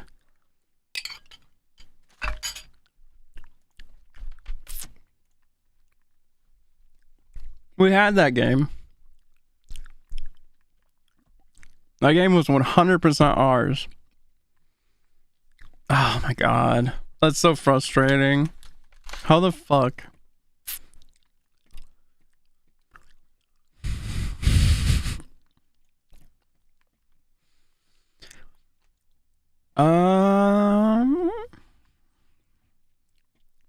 So based on what I'm seeing in hand right now, I actually think I want to wait this turn, play Angela next turn, drop Sentinel Nightcrawler, and then I can move Nightcrawler away.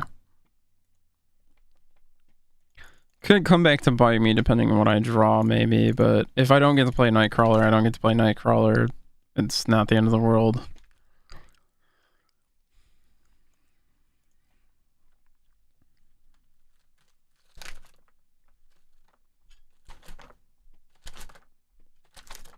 We are going to get to Moon Girl Devil Dino. We got Daredevil Professor X. We've got our options. We've got our options. We're actually going to Daredevil Nightcrawler instead of Sentinel. And then next turn we can Moon Girl. And then we can see if we want to double Devil Dino or if we want a Professor X. We can see what we want to do from there. This is looking good. This is like pretty much the ideal situation to happen after hitting Lamentis 1. We had all the only thing better could have been if we had Arrow and or Leader instead of like Scarlet Witch, maybe.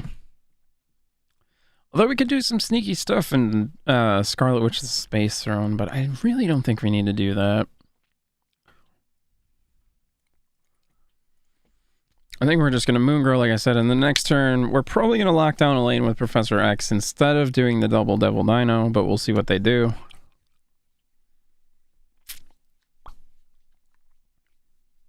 That's what I love too. It lets me know, like, that last person who played Hobgoblin, had I played the correct card, Since I had priority, Professor X would have flipped up, and then Hobgoblin would have been stuck on their side, and they would have had, instead of like 17 or 15 or whatever power they had, it would have been -8, and I would have won that location with what I had.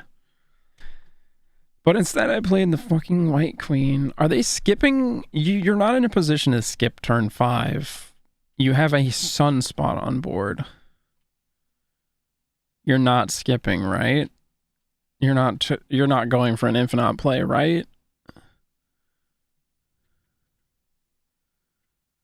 Right? Because I will just... Okay. Devil Dino.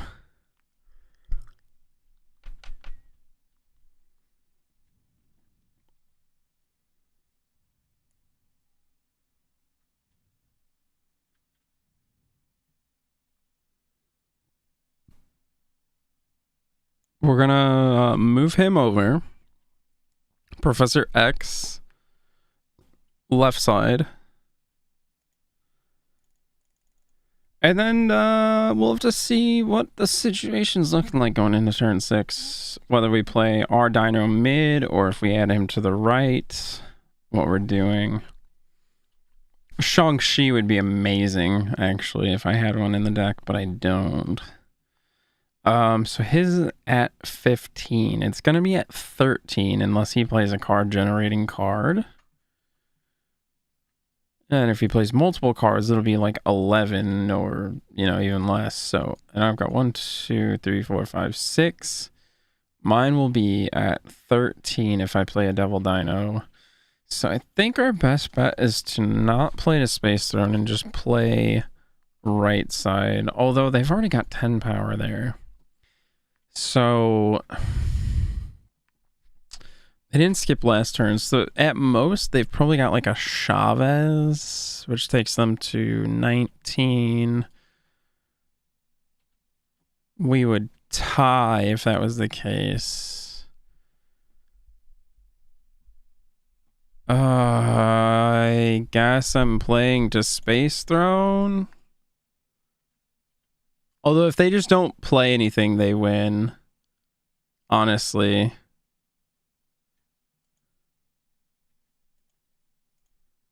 Yeah, they don't even have to play anything, actually, with that board position. Although they probably would have, because if I had a Killmonger, they were fucked. But I'd rather just lose the 1 than potentially lose double up when I'm not feeling that good about the position.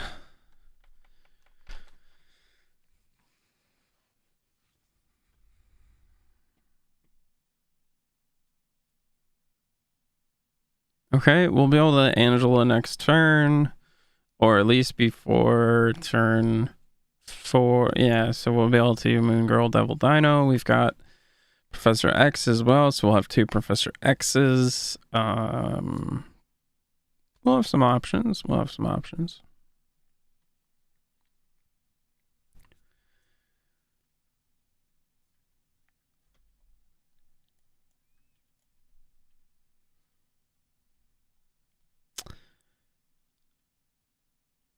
Invisible Woman.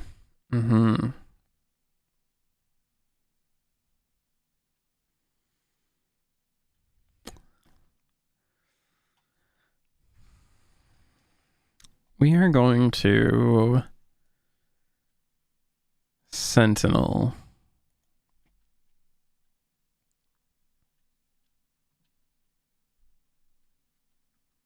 Which will bring Angela up to a 2, and Sentinel will get the +3 power. Okay, they are on discard, so they're going to be trying to like hide Hela and stuff behind Invisible Woman. Since we know that, we're probably just going to Professor X the middle lane next turn, actually. So let's Moon Girl.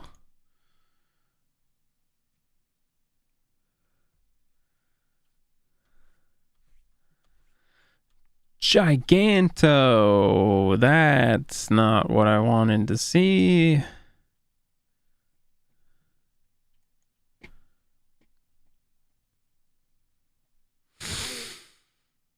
They also have priority. Do I want a Professor X here and then play the Devil Dino here? That might be the play.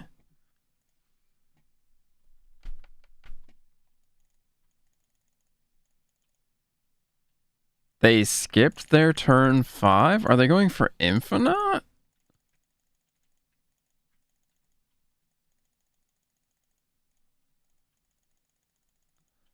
Let's see. If it is Infinite, that'll be 20. So that'll be 23, 25. And we will have 1, 2, 3, 4, 5, 6. So he will be a 15 plus 4 is 19 plus 3 is 22.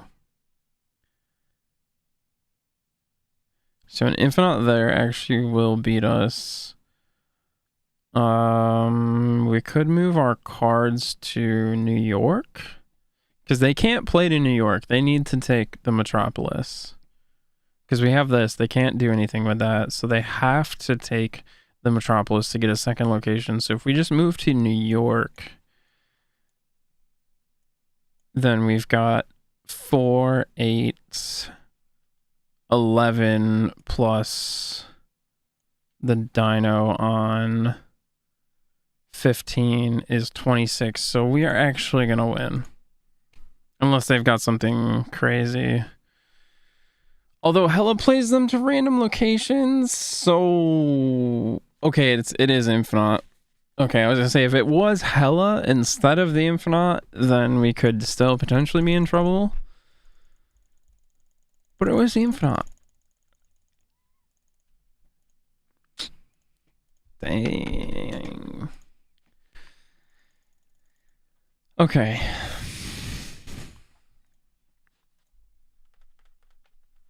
Switch things up a little bit. Go back to the destruction one.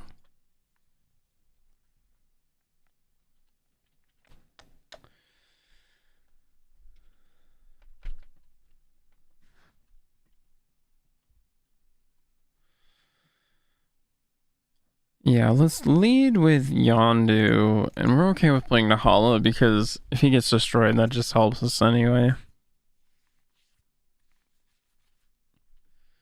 Lamentus 1.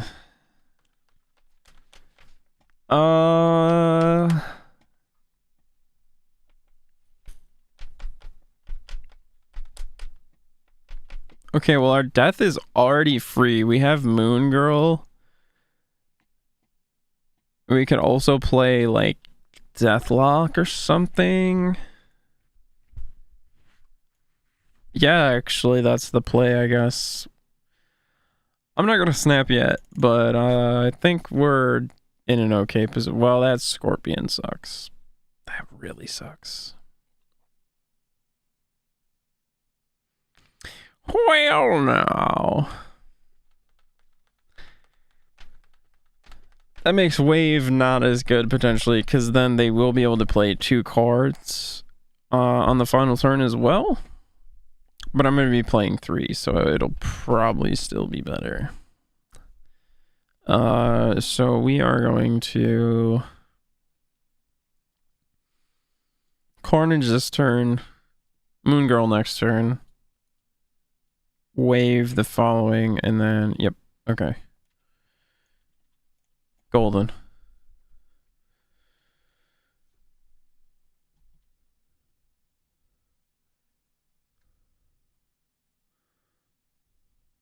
Oh, bye-bye, Iceman. That doesn't even matter.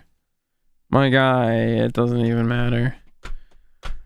Oh, it's after turn 4, so let's be a little more sure. We'll play the Moon Girl there too, just to hopefully keep our Carnage on board. That's... That's not good. That is very not good for us. However, I think it's still probably okay, actually, because we're gonna have 2 deaths and a death lock. Are we gonna have 2 death locks? We're gonna have 2 deaths and 2 death locks. I think we're good. We can actually play a double wave this turn as well.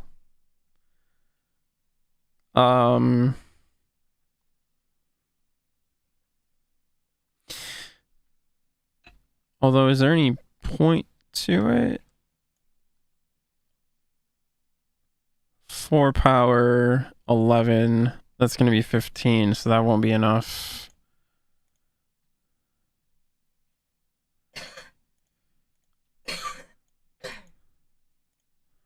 We're going to wave on the right side. Because they're just trying to win the right side. So we'll actually keep some power over there.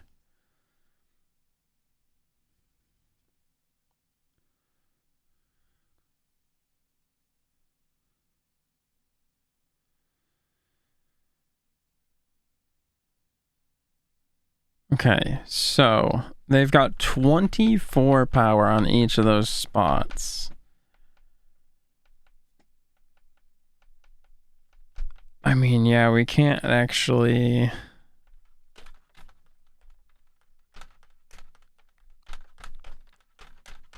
We can't actually do anything about that, I don't think. Because they're going to drop something here, which, I mean, probably a fucking onslaught, I guess. Yeah, nah.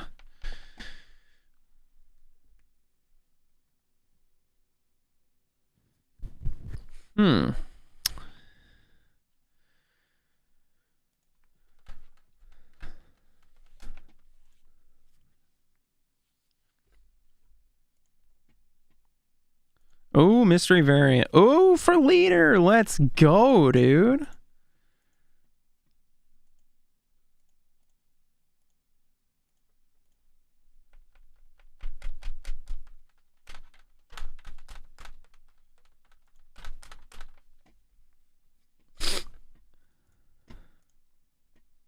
Okay, so then, whoops, actually,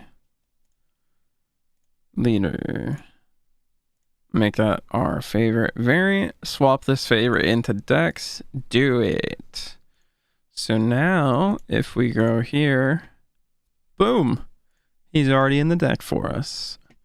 That came with the token shop update. So good, so good. Changing your favorite variant and having it like go into the decks and stuff. Oh, so good.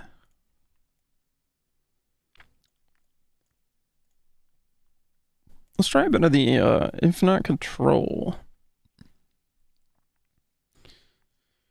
This is that control deck I played before that I've upgraded with. I put Daredevil and I put Arrow in. Juggernaut would be a welcome addition. Spider-Man, if I could find room for him, would be amazing. There's definitely some other good options I could throw in here when I unlock them. But it seems to be functioning pretty well with only the couple more powerful cards I have. Let's go right side, I guess.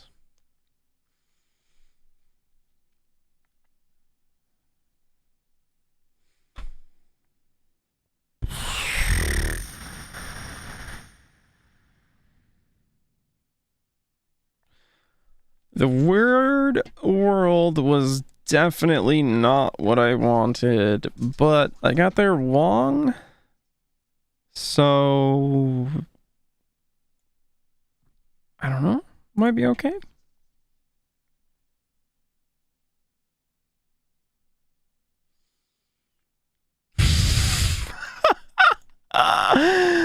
We went from drawing each other's decks to 10 random fucking cards for each person. Oh my shit, dude. Come on.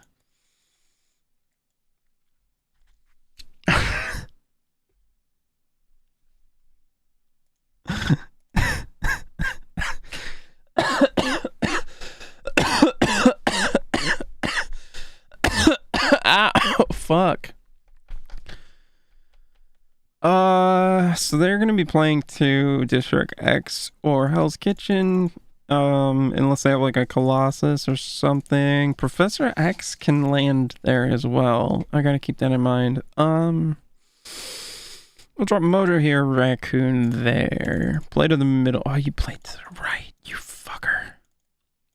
I mean, that's not bad either, because we want them to have cards there for Mojo, but... Vulture is not the play at all.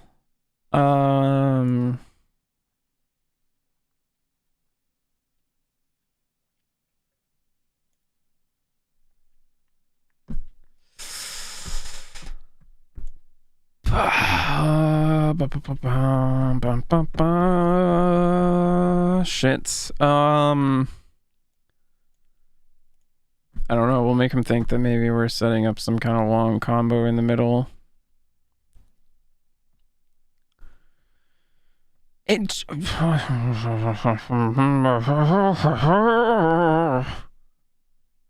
Oh, that's really interesting though to see the two, like the unupgraded, and then...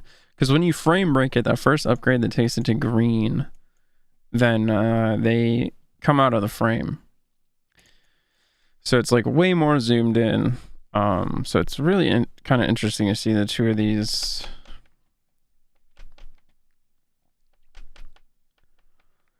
All right.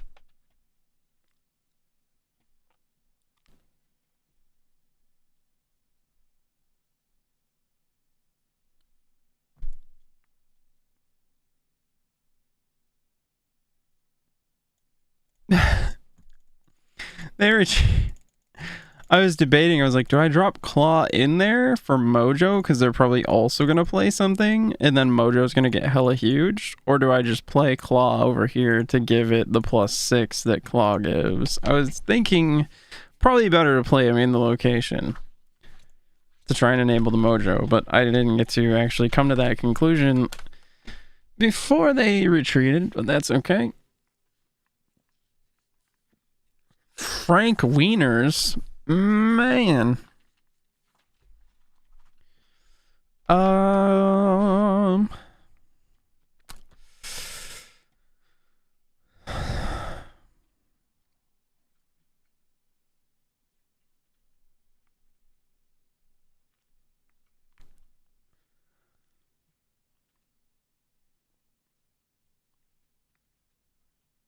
We can try and save Atlantis for the Infinite. Let's Nightcrawler mid.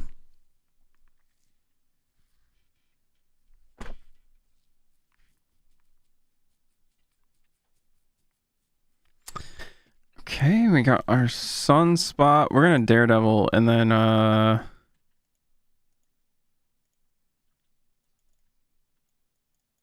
next turn it's looking like we're gonna Armor Sunspot. Gives a whole new meaning to Frank's hot sauce. Sure does.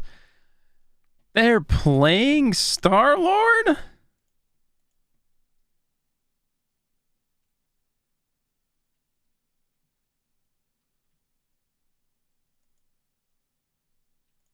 I don't know of any decks even like on the radar anywhere that includes Star-Lord. That is... What the fuck? You don't really see him a lot outside of pool 1. That's something. Okay, we got the Infinite. So I mean, we can literally just stack this lane, and then we can still move Nightcrawler out of here. Ooh, they're gonna do some Lockjaw stuff, huh? His ability is not ongoing, unfortunately. However, I can storm the location to make it so they only get one.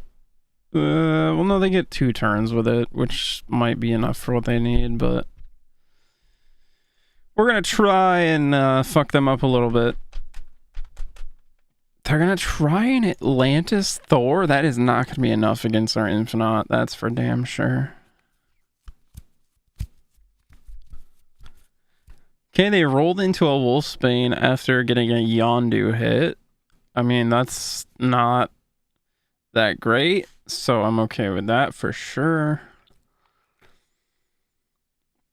I kind of don't care what they're doing this turn, because I'm just going to skip it more than likely, but I've got Enchantress, I've got Arrow, I've got some options if I want to respond to what they're doing. That's going to draw out Mjolnir, Wasp, any of the other 0 cost. And then she's going to go back into the deck and something else is going to flop out there. Do I want to let that happen, or do I want to just let him draw the 0 cost? I think it's probably fine. We don't care about this lane, right? And Thor, when he gets buffed by Mjolnir, it's not enough that he's going to be able to compete with the Infinite. So I think we're still fine, honestly.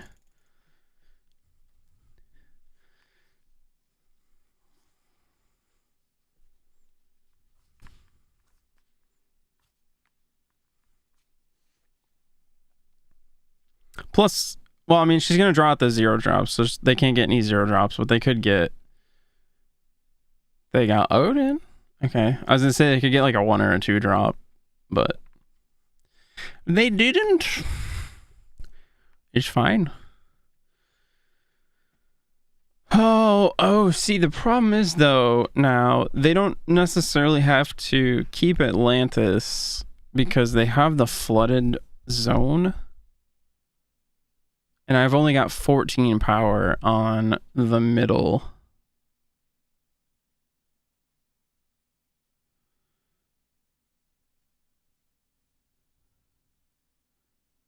A Chavez would tie that.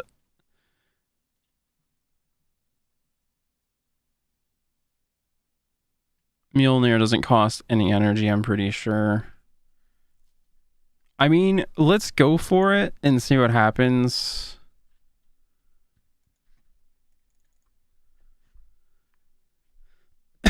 Oh, it gives 2 Mjolnirs. Oh no. How big is he going to be, actually? Oh, the Spider Woman.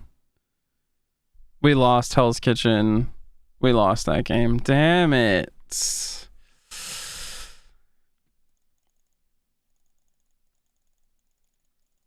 How much power does it give? 6 power. I thought it was something like that. Okay.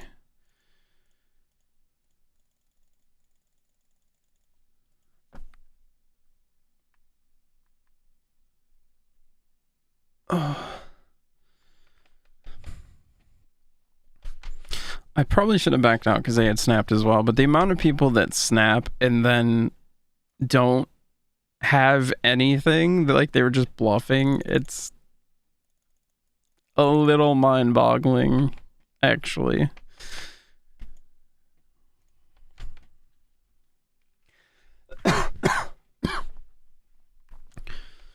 Alright, we've got Arrow. We can destroy something of theirs if we want to. We'll definitely Daredevil then, in that case. Well, we could have Stormed and then we would still have Infinite in hand for sure. But I want to play the Daredevil.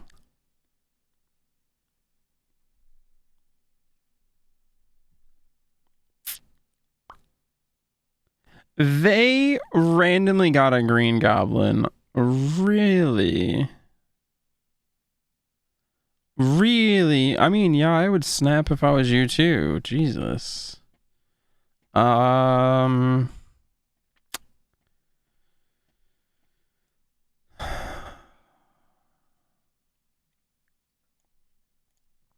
gotta try and lock down this right lane so then we can move whatever their turn 6 play is to Fisk Tower, I guess, maybe.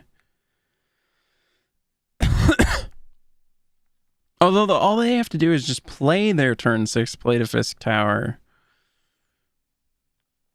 And it won't be moved. And they have priority. Let's see what they're about to do. Sera? 5-4.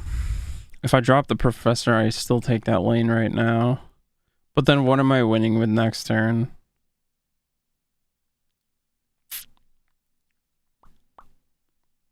Because I won't be able to play Infinite, which I don't have in hand. But you have to skip your previous turn to play him.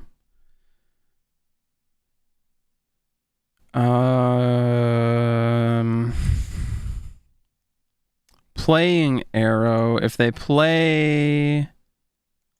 But why would they... No, yeah, they're just going to play to fish tower. I've got a full...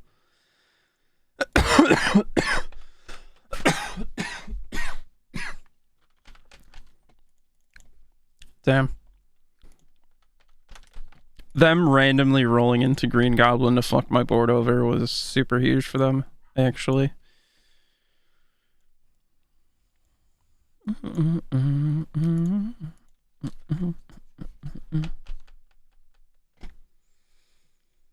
Oh. Oh, my head is starting to hurt.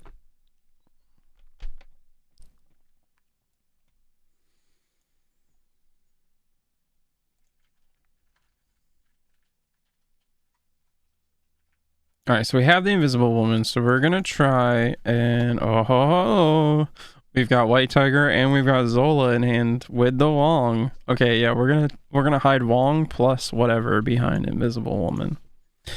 Hopefully this location isn't mini lab. I will want to cry. Okay, it's not. Thank fuck. Alright, so now I just need to... Mini lad. Oh, Jesus. No, there's a miniature lab. Oh, you... Fuck. Okay, well, that's fine, because then they're not going to Cosmo my Wong lane, because I'm just going to move Wong to a different lane now. He won't be hidden, but Invisible Woman protected the combo, which is basically what she's there for. So... Still fine, actually. Because, yeah, if they drop the Cosmo there, I just play Wong somewhere else. If they drop Enchantress, it's only going to take away Invisible Woman's ability, I think. The others would then be revealed, but I believe they will maintain their ability.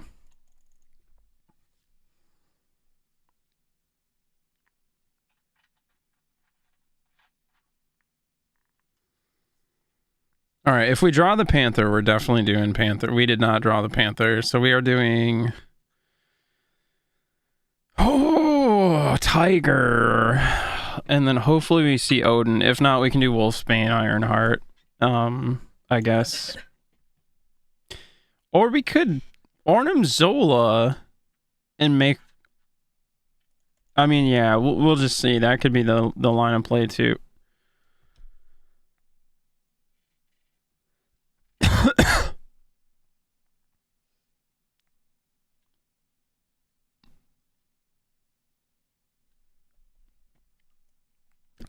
We're definitely going to Arnhem Zola. I hope the Hobgoblin gets hit, because then it'll go to their sides.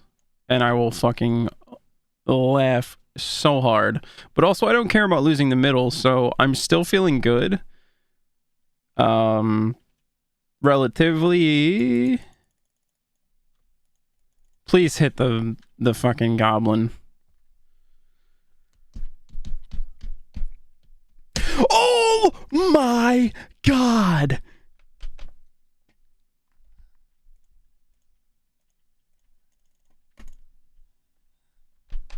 Oh, and we're gonna get a Tiger as well. Oh, why didn't the fucking Goblin there move? Well, it doesn't matter. We tied and we won both of the other locations. Let's fucking go, dude. That was fucking amazing. Arnhem Zola MVP.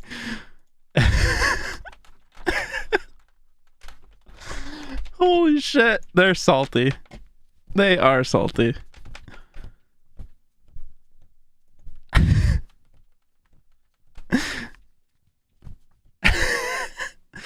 I mean, if we had come into Odin, it would have been perfect too, because, no, we had Wong too, so would he have sailed back to us? Actually, that might have been the only way out of that, was with the Arnhem Zola. Because if we had dropped Odin, Wong doubles up the on-reveal, so Odin says the on-reveal happens, so they go, and then... they're doubled, and then Odin makes them happen again, so they're quadrupled. So I think it would have sailed across, came back, sailed across, and came back. ultimately, which would have been fucking hilarious, but obviously not what I wanted.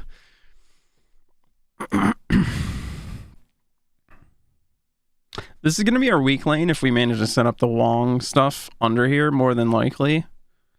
Well, yeah, either way, because White Tiger doesn't supply much power, and if we do the Black Panther Arnim Zola, they're going to go to the other lanes anyway. So this is going to be our weak lane, so it's actually kind of nice having Nidavellir to play. Oh, stuff can't be destroyed either.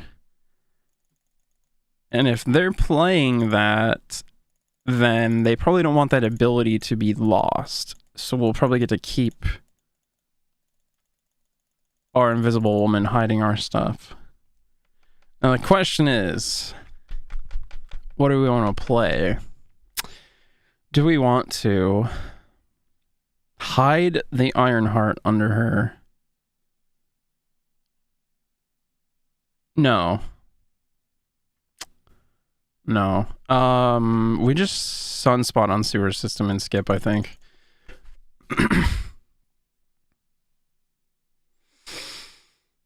Cosmo, incredibly annoying. So we have to set Wong up here, but that's fine because then we can White Tiger Odin or Black Panther Arnim Zola.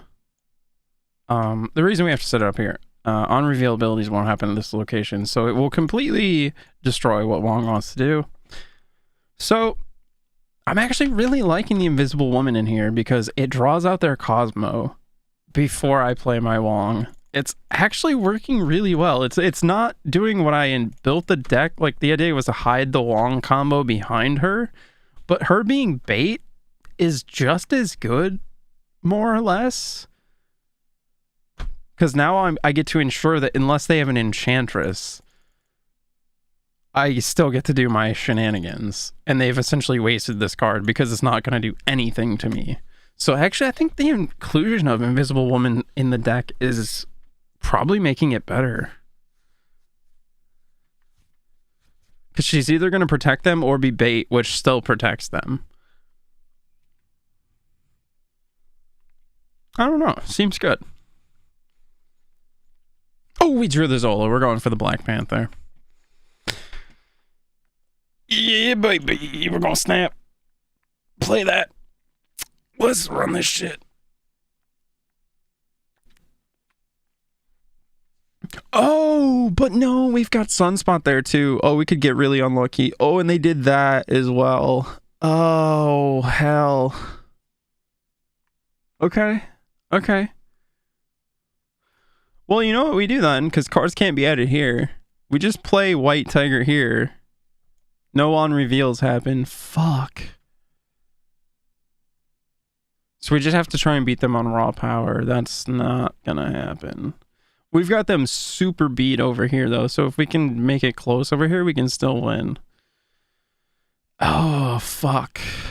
Okay.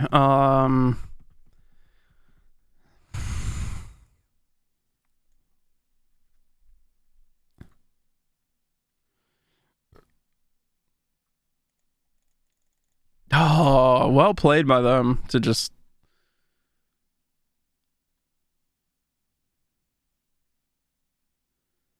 I think I still win. I have more power on board than they do. Yeah. Which, see, now that's silly because had Captain Marvel moved... No, had she moved, they would have lost the mid. So yeah, that actually there was nothing they could do about that. Let's go.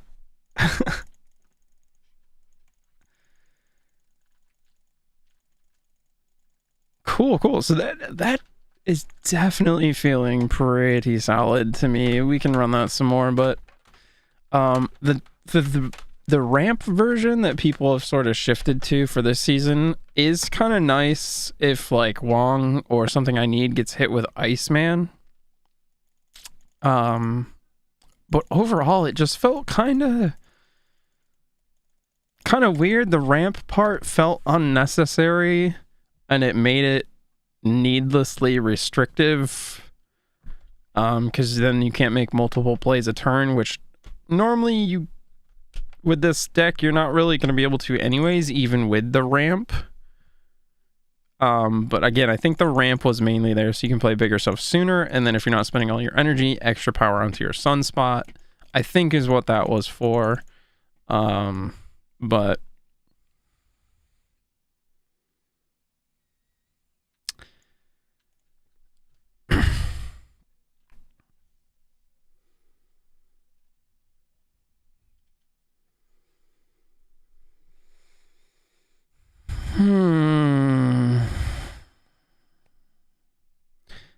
I think what we do is we just hit them with Iceman and drop a sunspot over here. And then we've got a free armor because it's Wakanda, so cards can't be destroyed. And then hopefully we see Wong next turn. If we don't see Wong, this deck can still function, I feel like, but obviously it's not going to be anywhere near as strong. So we really want to see him, and we need to see him turn 4 for him to be effective. We did not get him. So what we can do is we can play Ironheart behind Invisible Woman. And then next turn we'll probably go for White Tiger behind Invisible, and then Odin, I guess.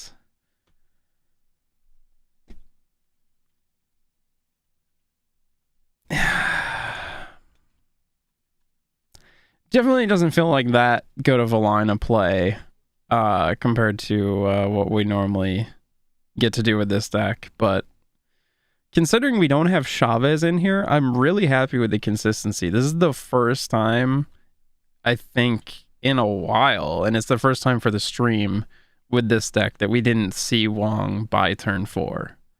So I'm kind of really surprised. But yeah, I think the White Tiger is going to be the play.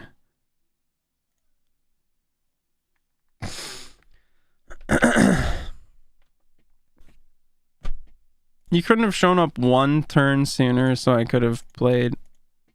All right.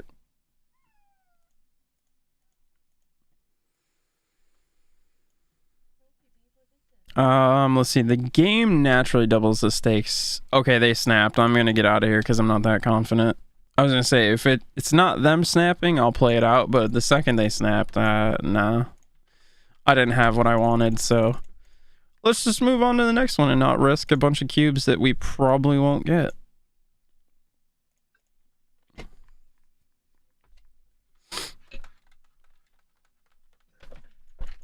Ego, take the wheel. All right, we got Wong in our starting hand. I'm okay with that. I like that. I know I'm going to be able to play him. Let's Iceman on 1. Hopefully fuck up their tempo. Sunspot on 1 doesn't do anything. Because then it's just a giant target on him and he gains no energy because you've spent your entire 1 energy the first turn. So Sunspot on 2 is actually a little bit better, I think. If you don't have anything, like, unless you have Sunspot armor in hand, then that's pretty good. But let's take the gamble that the one rolls to where Iceman is and not Murder World. But if he rolls there, it's not really gonna matter to us. Oh baby, there we go. 2/2 power sunspots. Okay, we're actually gonna storm over on the Bifrost. I don't want things to shift. Do I? Actually, do we want to storm on Sinister London instead? Probably, especially because we have priorities, so to keep them from abusing it, and then I can set up Wong stuff over here. Yeah. They also didn't have a turn 3. This might be a Mr. Negative deck, which is a little scary, potentially, if it is. Oh, but then they're gonna move out of the flooded zone. So if my opponent plays anything here this turn, they're going to have something in the flooded zone and I won't, because I'm not going to play Wong there because that'll mess up what I want to do. Shit. Actually, yeah, I needed to storm on the Bifrost. I knew I did. I knew I should have just done... That was my first... I knew there was some reason I didn't want things to move. You know, maybe because when you try and lock down a location, you want your cards to stay there. That might be why, brain. Just maybe. That's okay. New one. Oh, we've got Wong, Black Panther, Zola. We could honestly just pass until turn 4. Not what I want to do, but we could. Oh, no. I fucking motherfucker.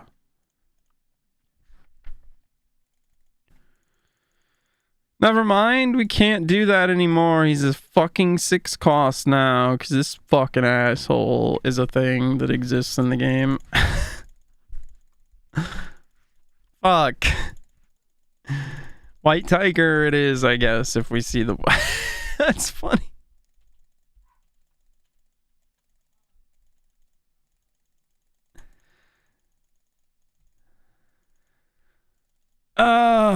Okay,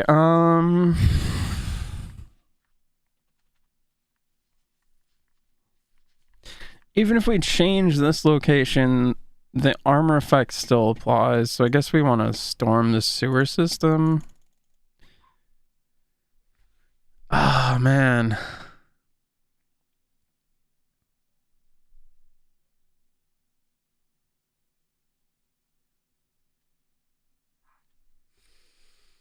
So we're gonna play... I mean, yeah, we're not doing the Black Panther thing anyways, which is unfortunate because Arnhem Zola is in hand as well. But yeah, so we'll set Wong up here and then hopefully we get White Tiger. If we don't draw White Tiger next turn, we have nothing. Because we have to draw White Tiger and then we need to draw Odin to have any shot at winning this game.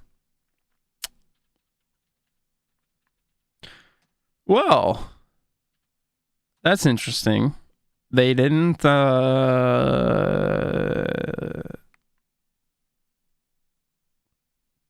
What is your plan? Because now this is flooded. You can Nightcrawler, but you can't play anything here because of Ebony Maw.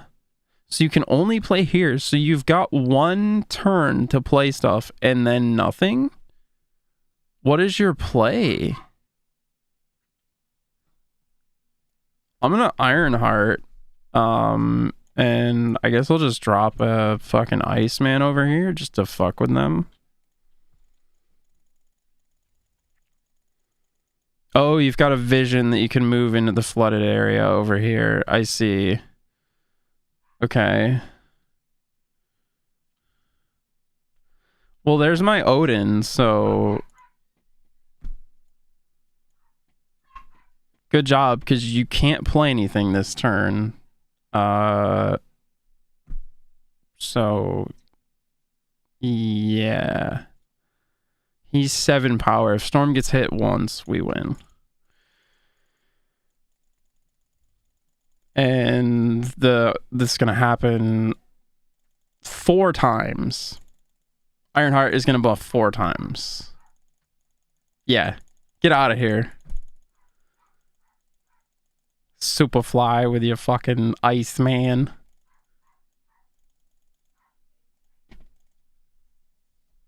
I like how they were like, arg, too, when I played Iceman, like mine affected them. They didn't have a slot to play anything for turn 6. Like, I don't know why they stormed that location. That was a bad idea on their part. That was a real bad location.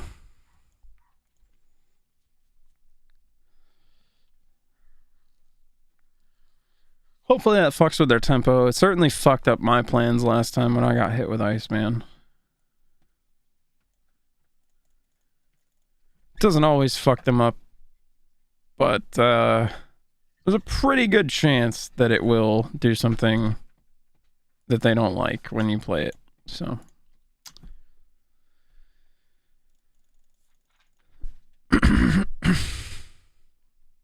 On reveal effects happen before location effects, by the way, so I had no concern of Storm being destroyed there, because it simply wouldn't have happened.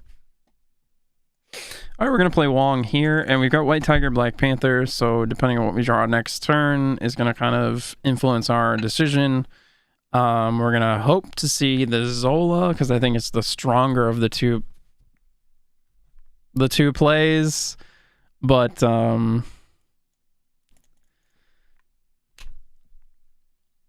unless you got Enchantress, which I don't think you want to Enchantress your Captain America. Although... Oh, fucking dog. Oh, of course they've got a Cosmo that they sat on, because I didn't fucking have Invisible Woman to draw it out. Fuck me, Jerry. Fucking dog is everywhere.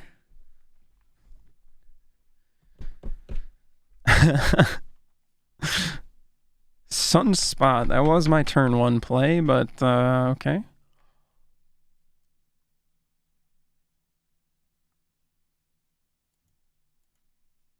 Yeah, that's your finisher. You don't stay in after that gets wasted on turn 1.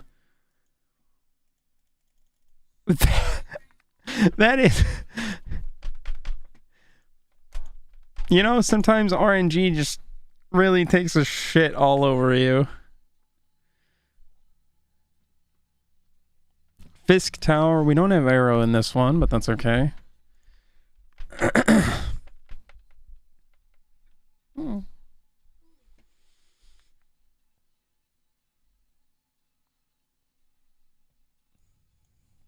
Hit him with the Iceman. Which, since they didn't play anything turn 1... Okay. As I say, there's a potential this Iceman is even more impactful, because they maybe didn't have anything till turn 3, but then they just played the Daredevil, so... but we, like I said, do not have...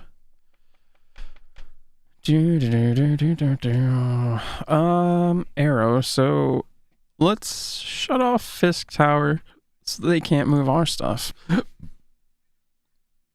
and destroy it. That sounds good.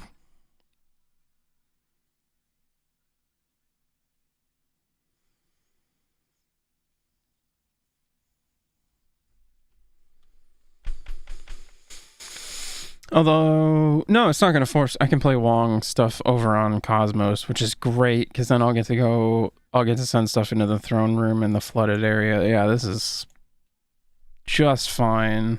Oh, and they can't Cosmo here, so they can only Enchantress. Get fucked, Cosmo. You can't even come over the Crimson Cosmos. Not welcome. Not allowed. Vision. That's... kind of sucks, because now they're winning that location, and then if they are losing that location, they can just move him out of there. And they're going to get to see exactly what I'm doing this turn, which I don't have the Black Panther, so we are going to be forced to White Tiger and hope that we draw Odin. If not, we're going to Ironheart Wolfsbane next turn.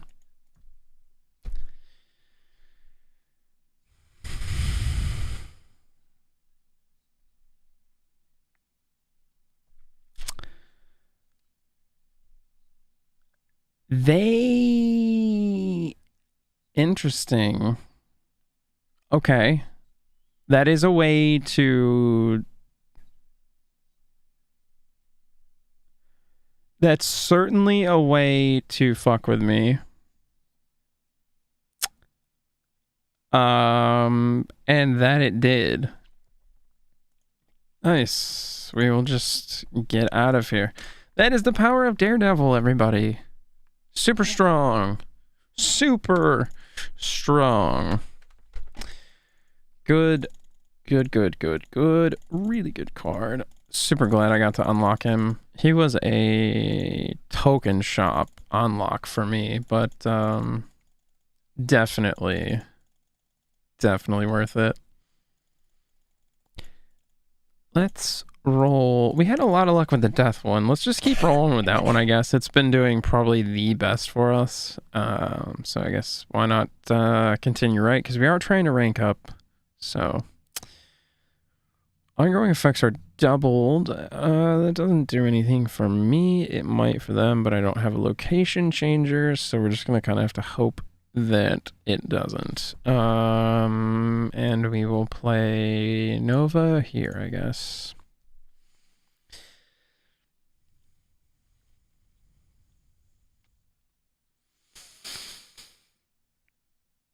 I really want to play Carnage on Shuri's Lab, actually, instead. We do have the Killmongers, so we can... Ooh, cards can be played here. We actually might want to just keep those cards there then, in that case. So yeah, let's just... Now, if they have a Killmonger, they're definitely going to pop it, but that's okay.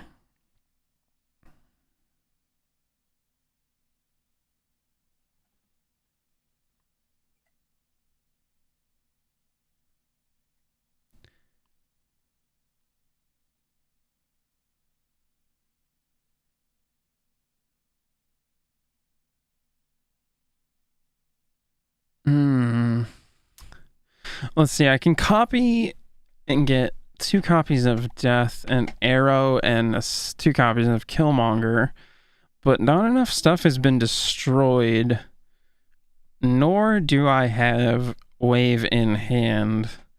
So I actually might be better off just going for the Killmonger.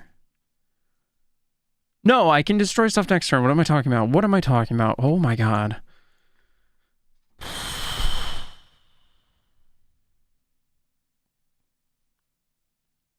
Oh, yeah, we're definitely going to pop the 1-drops then, because they're going to end up buffing them, and it'll be better for them than it will be us. Okay. I guess they realized when they saw the destruction package what the Moon Girl probably meant. Although I don't have She-Hulk, so it's not as bad as they were probably thinking it could have been, but it was still going to be bad for them, for sure. But I mean, they had the Onslaught Citadel doubling their ongoing effects. They were going to be playing Patriot, probably Patriot Mystique. So, I mean, that was really good for them. I don't know why. They must not have had what they needed, I guess. Squirrel Girl.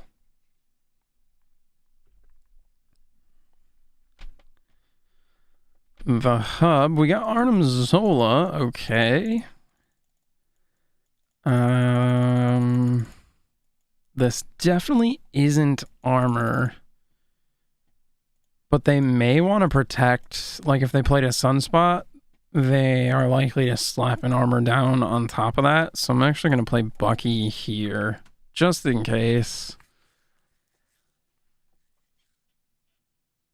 It's literally the 2 cards I called. That is amazing. It was the 2 cards I called. How in the fuck? All right, so we're looking like Deathlock.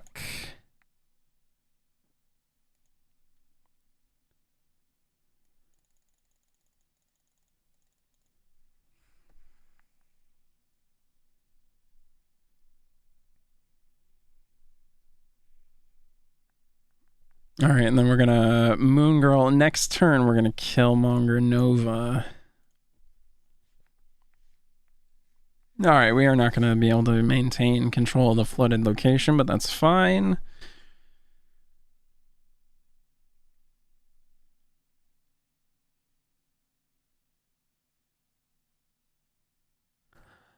We might be doing Death into Arnim Zola, which will give us 3 deaths.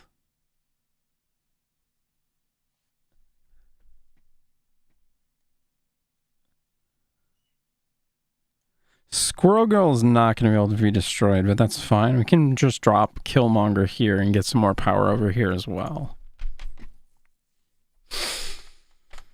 Okay, it looks like they skipped turn 5.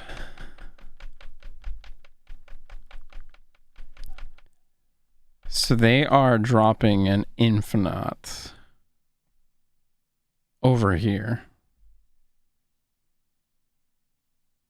We didn't have wave. We can't do any of the shit that we wanted to do. Oh my god, are you serious? I just now realized that. Yeah, we have no... Fuck, man. See, and this is why, like, I question, do I want America Chavez in a deck like this? Because I need wave by turn 5. I need Moon Girl by turn 4. I need to have Death in hand, along with, like, Arrow or Leader by turn 4. Like, but I don't know what I could take out, really. And then if I don't draw by turn... I mean, I guess I could take Leader out. If I don't draw everything I need by turn 5, though, then there's no chance that I draw it on turn 6. But in a normal game, your top deck of your last turn is a 25% chance. So, like, I still can't help but wonder about Chavez. But you don't see her in any of the higher tier stuff. So it must, I mean, it's mathematically slightly higher odds. Or, well, it's more correct, I guess, to say she lowers your odds of drawing any other card in a given game by the end of the game. The important bit being by the end of the game. Since she takes your turn 6 draw. So instead of the 75% chance of drawing any of your cards, the 9 out of 12 in a normal, or let's see, you start with 3, then you draw 1. So yeah, you draw 9 out of 12. So you got like a 75% chance to draw any card. If you don't draw, yeah, you've got 75. If you have Chavez in there, then it goes on to 72 or something, because you don't get that last draw. But you've got each turn, it's a little bit higher for 1 through 5 to get any other card in your hand by an increased percentage because of not drawing her until turn 6. So I don't know, it's tough though, because then she takes up a slot and she doesn't synergize with the deck, and a 6/9 that doesn't have any like combat effectiveness isn't really gonna win us the game at this point. Pool 1 and Pool 2, it was still an okay or even good finisher. I mean, yeah, we'll take the double Yondu. If it hits 2 bad targets, that's actually really good for them. Oh, God. Are you serious, dude? Bucky twice? And it hit their Ironheart and Thor? That actually might have been good for them, maybe. Although if they're doing Surfer stuff, they want as many 3-drops as they can get.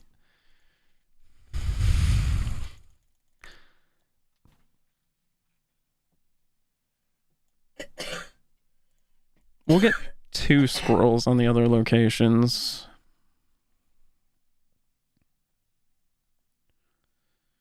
Oh, I can't believe Bucky is just not even going to be playable now. Oh. We're stuck with 2 squirrels over there? Dude.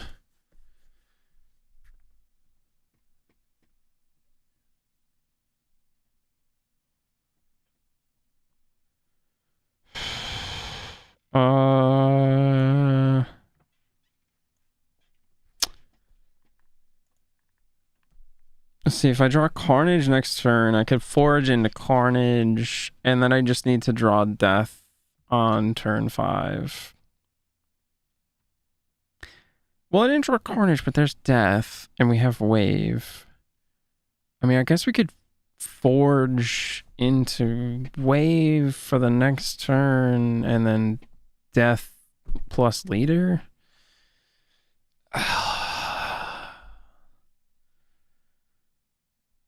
I don't know. Seems kind of weak, but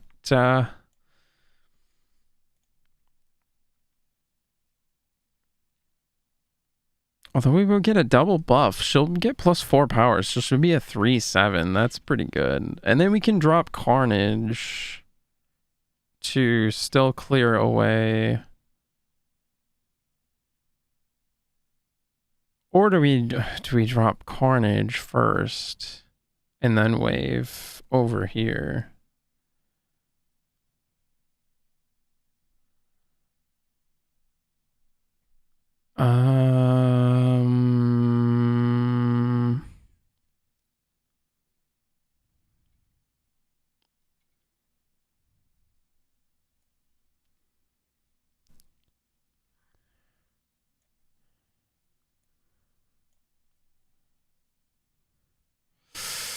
Do we want the 3/7 or do we want him to be a 6, a 12? I guess we'll take the 12. That kind of makes up for not having Bucky become the Winter Soldier.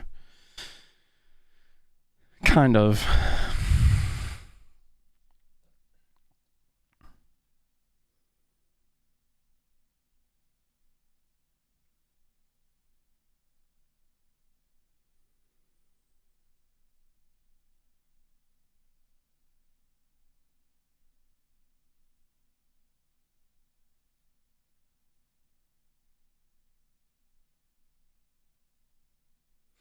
All right.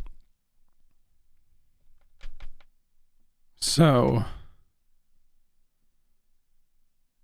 let's drop Death where she can't be destroyed, and we'll drop Leader, and hopefully that'll do it. Because we're winning this, and we will be winning this, and then we're going to copy what they play. I mean, it depends where they play, what they play. They should only be able to play one card, though. Maybe two if they have She-Hulk. So, I don't know. We'll see. We'll see what they got going on. They played Really? They played Leader, but so then they got... Why did they get 2 copies of Death? Oh, because it happens twice. And then I didn't get anything? How did I not copy anything? Hello? What? I got fucking hella ripped off. It should have copied their Leader if nothing else, which guess what? Then would have copied the double Death, I'm pretty sure. Although I wouldn't have had room, so I guess it wouldn't have mattered. That is some bullshit. Why did mine do nothing? It literally did nothing. Why? Is it because the card wasn't there to copy anymore? Because they played it to a lockjaw lane? But it should have still copied what they played. That's, from my understanding, that's how it's supposed to work, is it copies what's played to the lockjaw, not what gets flipped up. So it should have copied their Leader. I don't know. I'm really confused, but whatever. It sucks, though, because it's almost the whole rank, because it was 8 cubes, because they snapped as well.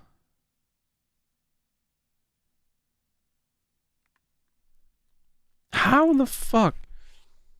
That's actually a little upsetting that it did nothing. It legitimately did nothing.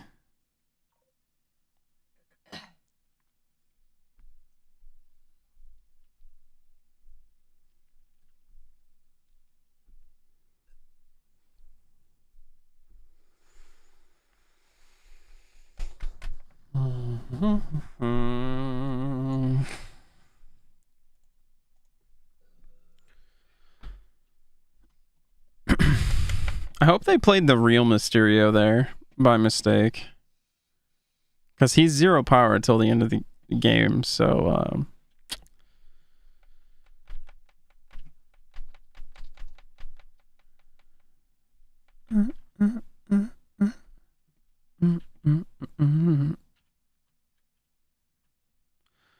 we're actually gonna Killmonger and play left side.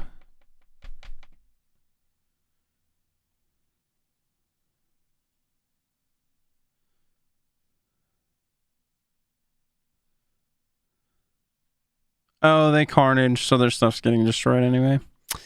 I was trying to prevent them from getting free, but it didn't matter. And they are in a much better position than us, so we're just gonna get on here because we don't have our death in hand either. And there's nothing to eat to make a big carnage or anything like that. Yeah, that sucked.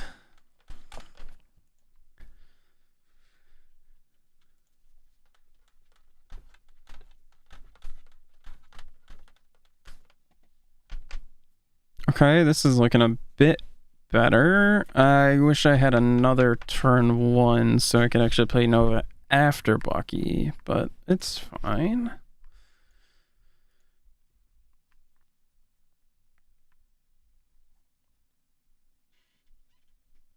No.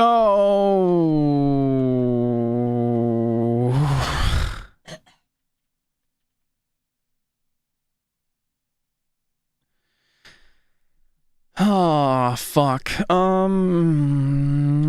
Actually, but that's still just gonna hard lose if they just wait and drop like a 5 or 6 drop there.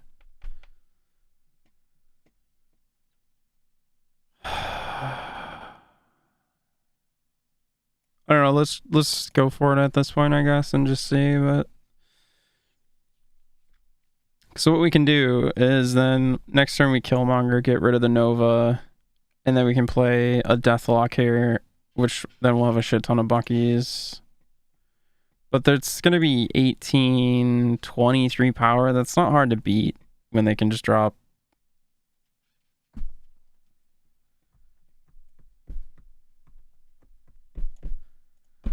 But we've got the Arrow Death in hand. I don't know. We'll see. We'll see.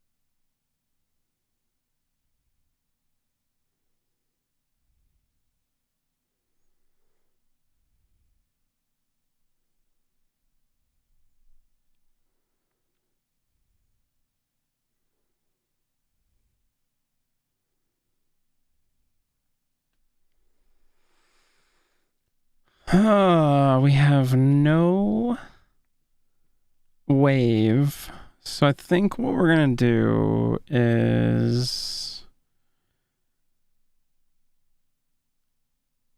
Death, and then next turn we can Arrow, because these are both gonna get moved over here. And then, so yeah, next turn we can just, oh, they played something to Sinister. Okay, well, we win bar Sinister, but that is, are we gonna win? We lost bar Sinister.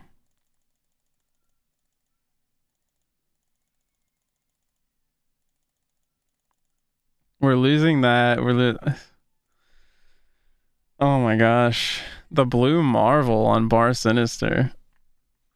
Ah. Oh, fuck, where is it? There it is. Oh.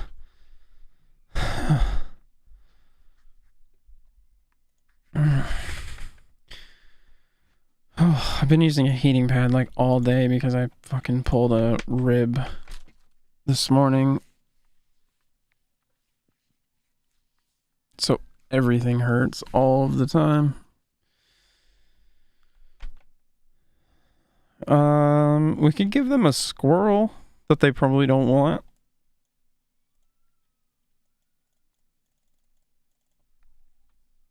Although they do have that Misty Knight. Maybe they like the squirrels. I don't know. I don't want to play the Vibranium Mines. We didn't drop Bucky, so we're gonna drop Nova now.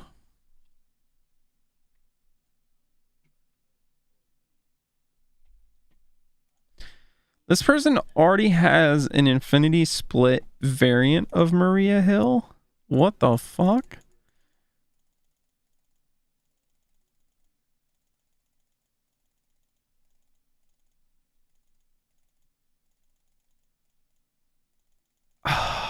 It's really gonna fucking show me Warrior Falls. Oh.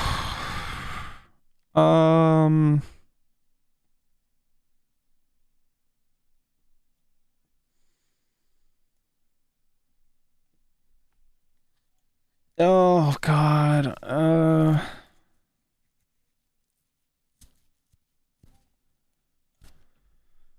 Because what happens at Warrior Falls is it doesn't care what side the cards are on. The strongest, like the weakest one, will get destroyed. So I don't want to end up having Carnage and Bucky there. That's so weird.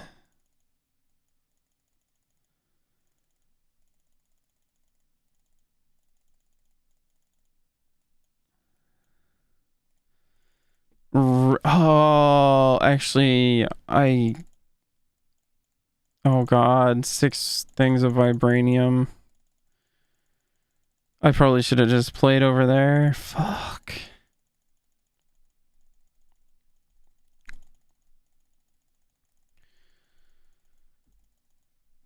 Yep. Damn it, man.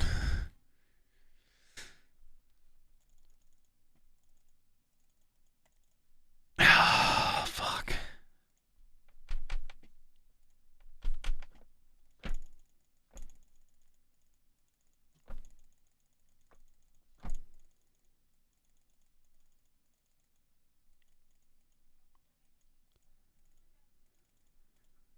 Oh, this is the tough thing. I'm at a high enough collection level where it'll just match me against, like, whoever, basically. But a lot of these people have, like, full Series 3 collections and Series 4 and 5 cards. It's kind of hard to compete with.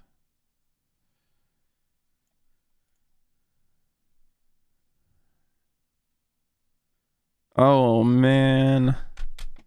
Yup. Great. So we're on a mirror matchup, it looks like.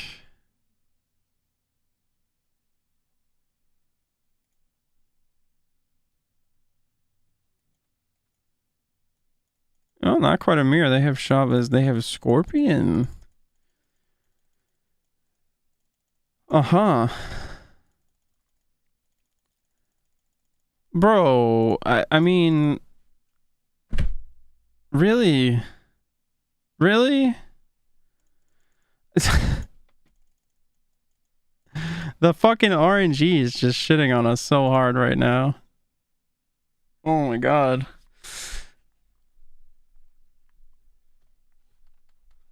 Enemy gets a Hobgoblin and I fucking get my combo piece wasted. That's fucking sick. And it filled up my side of the board. Oh my god. Sometimes the RNG is just amazing in this. Just the best. Cards that cost 1 can't be played here. Okay, well, we already played a 1-drop there, so I guess that's fine. It will suck if we draw Nova next turn, because we could Nova Carnage. Except this Hellfire Club says we can't do that on that spot. We could still Nova Carnage, just Nova can't be on that spot. I lose my death and they lose a Deathlock. I mean... I can't stay in that game now. Like... What?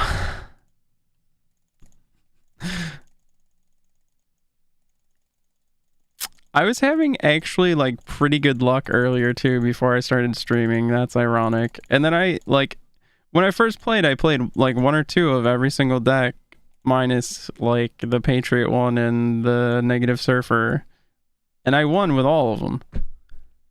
And I'm just getting like destroyed by these random locations and weird shit.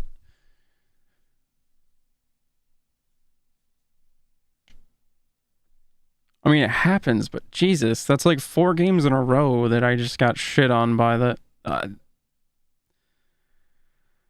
You're on Patriot? It's the only reason you would snap on Washington, D.C. Do I think I can beat a Patriot with Washington, D.C. on the board? Probably not. I'm just gonna let you have that cube and get out of here. That. Okay.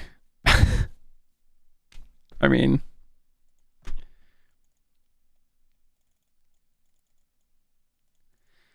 If it was just Patriot, like it probably would have been fine, but the fact Washington, D.C. was up there, that's gonna give them another 12 power on that spot. Nah.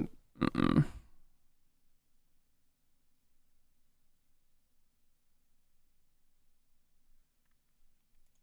Okay, hello. I'll give a fist bump as well. Fuck yeah, let's go. Okay, we got Yondu, we got Nova, we got Carnage, we got all kinds of stuff. No, they played a Sunspot. Please no turn 2 armor. Please no turn 2 armor. TVA? Oh, God.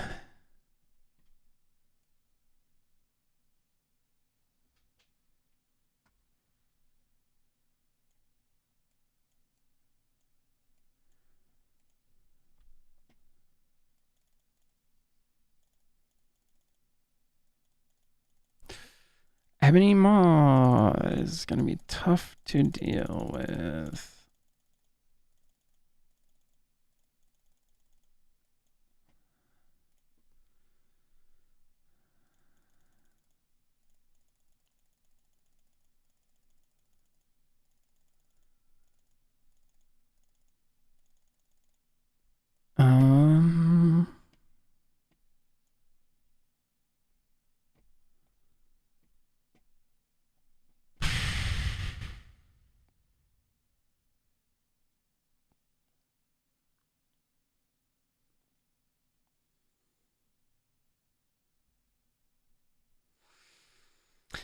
I'm not feeling very good about that board state to continue playing that one, honestly, especially since they snapped.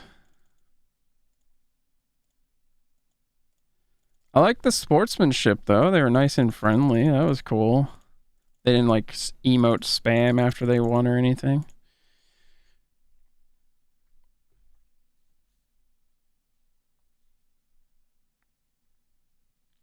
Squirrel Girl. Is that what we want to open with? I guess.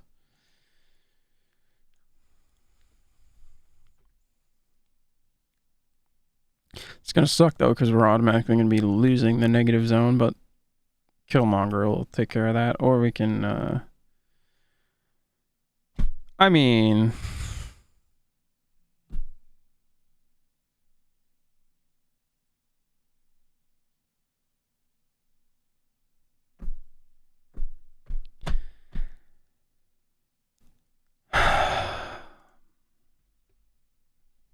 I really don't think I can stay in this game without death when they're on the same deck. I'm not going to be able to match or outpace them.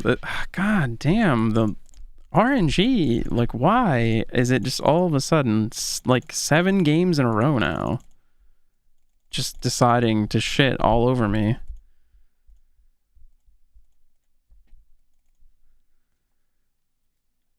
It's actually starting to become rather tilting.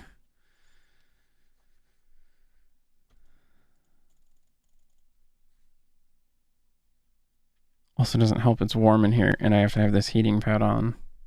So now it's like really warm on my back, just all over my core.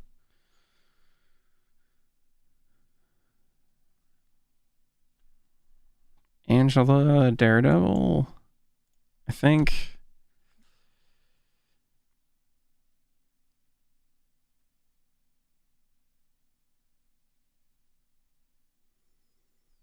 Angela, Daredevil, Nightcrawler. Okay. Like that.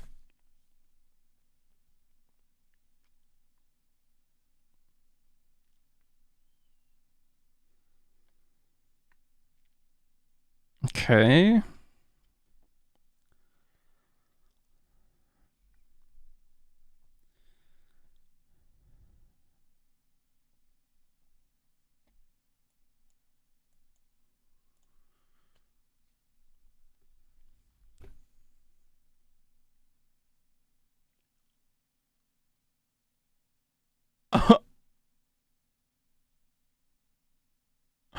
Well, then.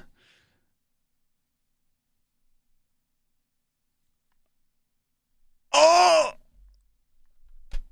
That's... Talk about RNG now. See, it goes both ways. I had priority, so I got to Scarlet Witch, and it randomly hit Lamentis 1, destroying the decks, so they had no deck to draw anything from for poor Jubilee there. That is actually hilarious. Oh my gosh.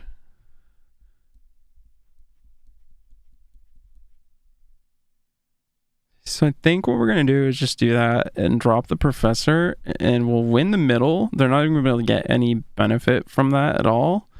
And then we'll just drop Dino over here on turn 6.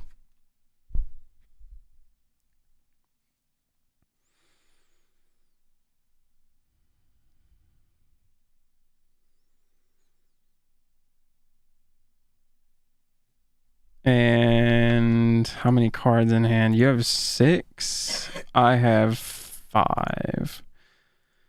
So if you have leader, you will have 5 in hand to my 4. Your Dino will be 2 power bigger than mine, but I've got 7 power here more than you, so I still win.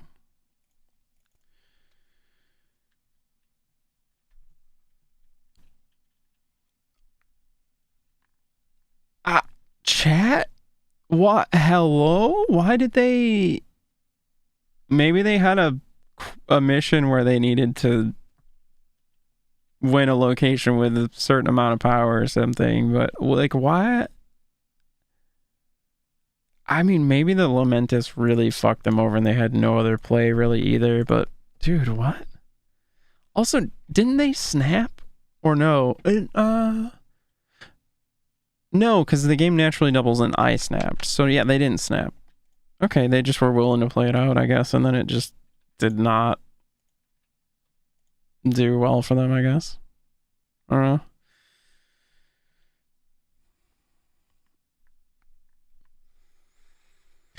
Space Throne. Okay.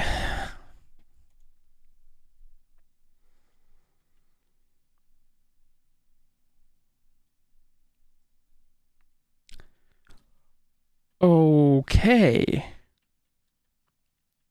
They put a sunspot there.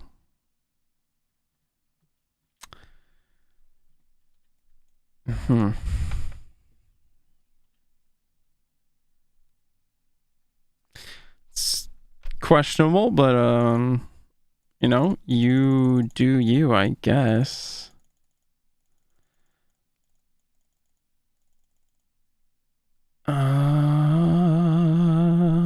The weakest one. Oh no, that's gonna change it off of Warrior Falls. Do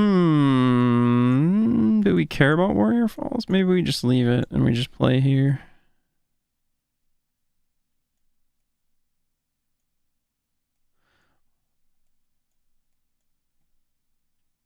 We could buff our Nightcrawler by moving him here if we didn't change the location, but we can buff Angel by playing him here and then we can move him out later. I think that's probably better.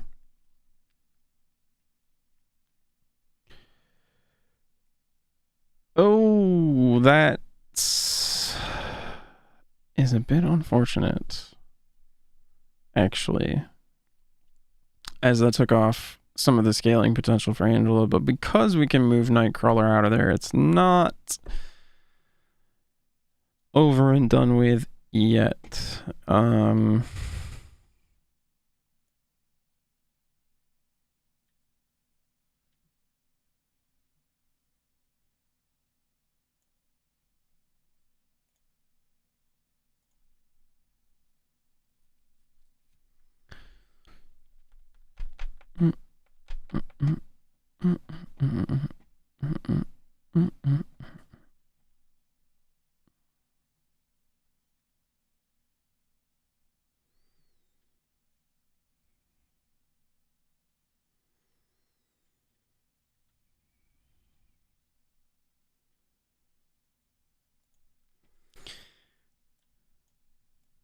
We're going to lock this up over here, and then we're going to leader here next turn.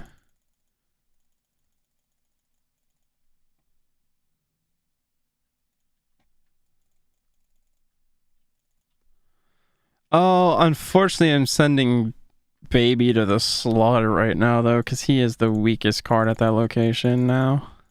But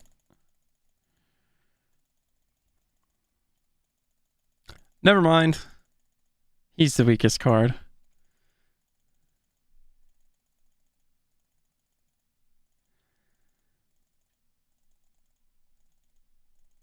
Alright, so yeah, I'm just gonna lead her then, and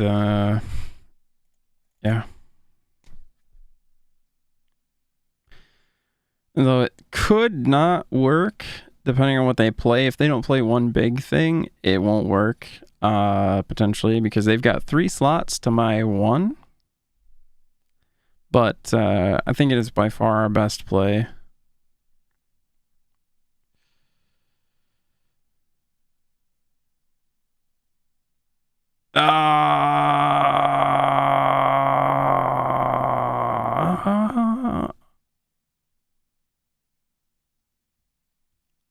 Let's go, dude. The leader. The leader. All right, I'm going to give them a fist bump, though. They were cool. They were showing some love and appreciation on the Nightcrawler variant, so nice. They gave one back. Gotta love that. All right, cool. There we go. RNG stopped shitting on me, finally. Well, for the moment at least, anyway. Maybe. But, 41. What rank did we start at? I really don't want to end on lower rank. Rank 43? Oh, God.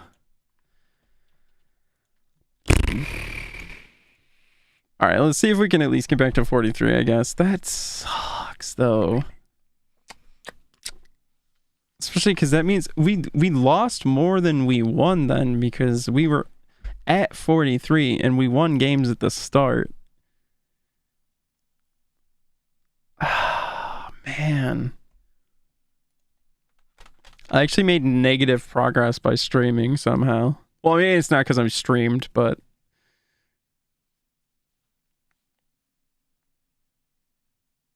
Do I want to change Stark Tower? Kinda not, but like I don't want to not play, so I guess I play here, but then I'm not using Stark Tower, especially because I currently don't have a turn 3, so I guess we will change it off of that, actually, just because they're probably going to benefit from it more than me based on... Baxter Building. And then we roll into Mojo World.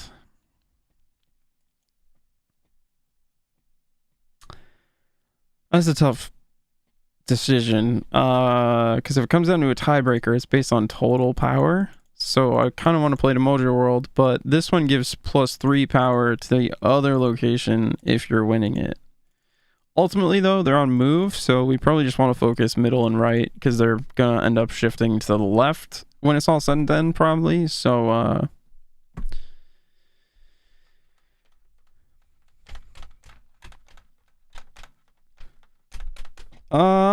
we can Moon Girl, but there's not really any point. We might as well see if they've got the Heimdall.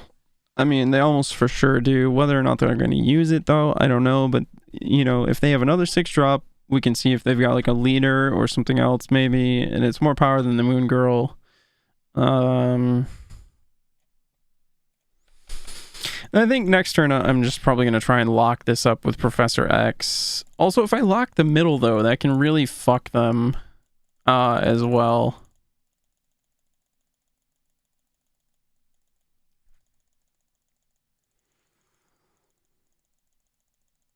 They have a Hobgoblin, which is probably their turn 5, so I'm going to be sticking Professor. They have priority. God damn it. If that Hobgoblin hits, I'm just retreating.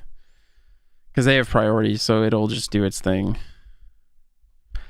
They didn't play the Hobgoblin. They played Iron Fist.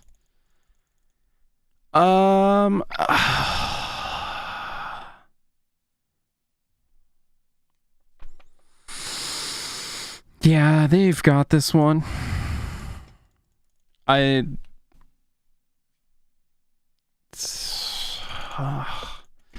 Them having priority, like, oh man.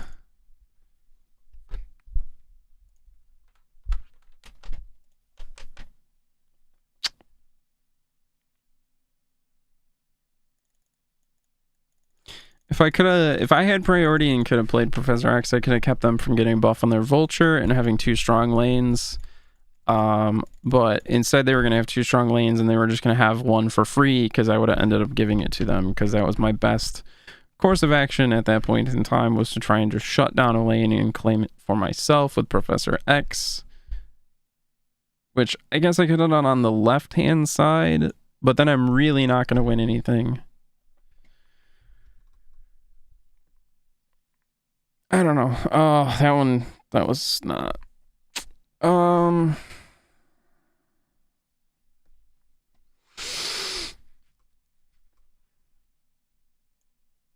Let's change Machine World. I don't like Machine World. I don't want it.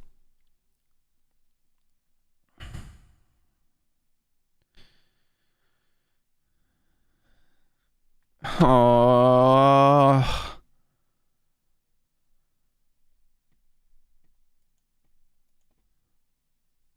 Oh, and they've got 4 energy, so they can play 2 2-drops, a 3-drop, and a 1-drop. Okay, they only had the 1 card.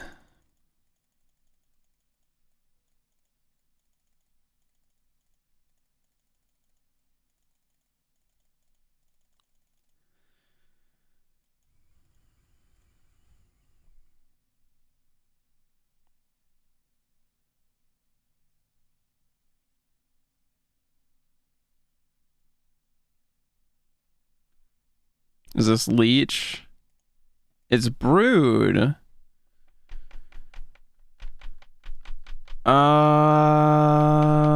Yeah. So they're gonna Brood. But those will all be 3/2s, but then they've obviously got Silver Surfer stuff planned from what I'm seeing. And it could even still be Patriot, because Brood is really good for Patriot because the Broodlings don't have abilities.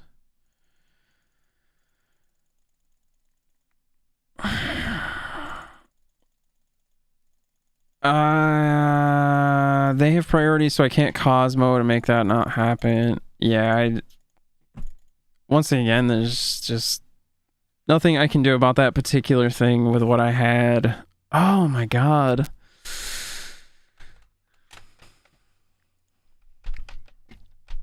Oh,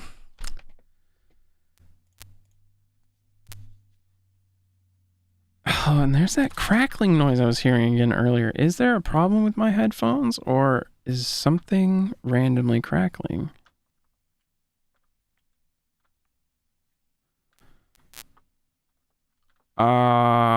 There might be a short in my headphones. That's fucking amazing. I have another pair if there is, but I don't want that to be a thing.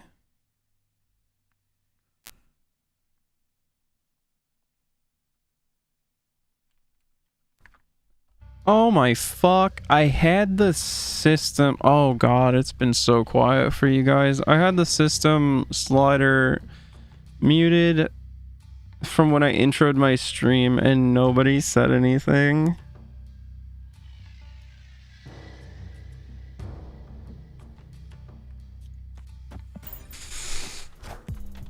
Oh, this whole time it's just been dead silence if I haven't been talking. Oh my god.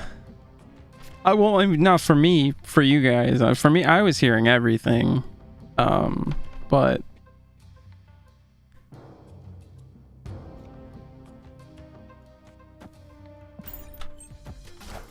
oh, that is unfortunate. Oh my gosh. Ooh, they really wanted to get another Deathlock and hopefully have it roll into their Bucky, but I said no. And we're gonna hide our Wong there, and then we've got Black Panther.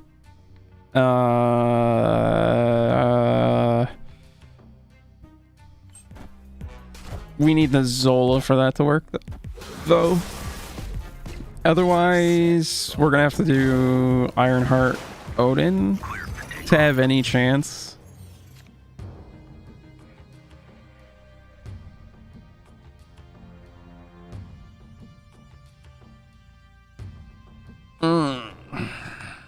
They've got 14 over there.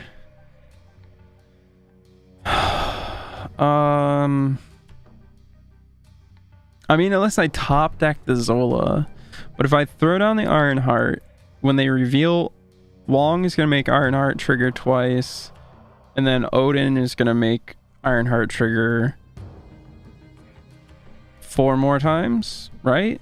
So that's going to be 6 times 6, like 36 power getting shit out onto the board. I think I'll be okay.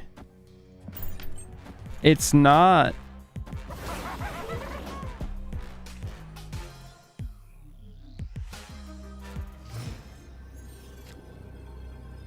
Chat.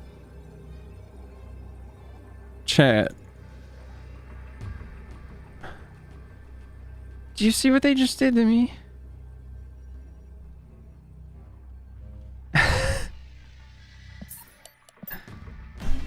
I mean, like, and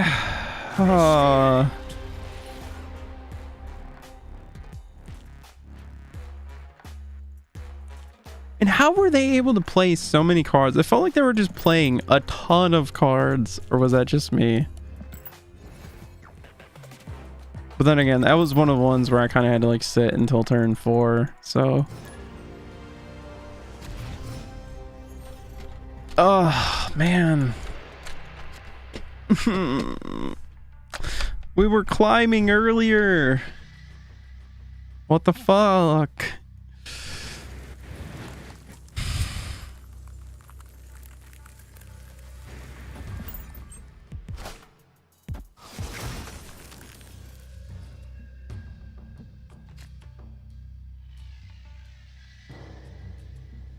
This is another one of those chill out games, apparently. Fuck, man.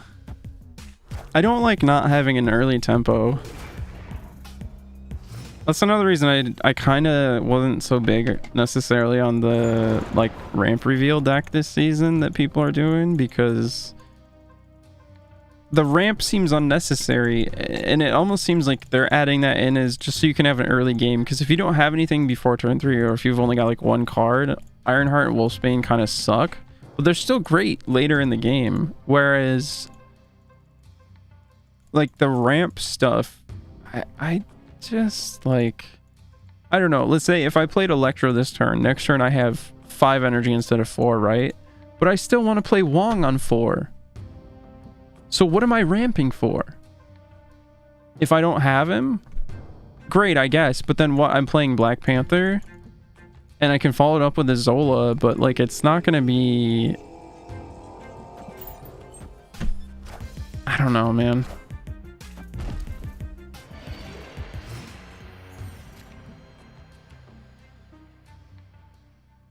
And we didn't draw our Wong, so this is really not looking that great for us. Especially against Patriot. Fuck. Alright, so what are we doing here? What are we doing? We can Ironheart or Wolfsbane, which neither of which will really do anything for us currently.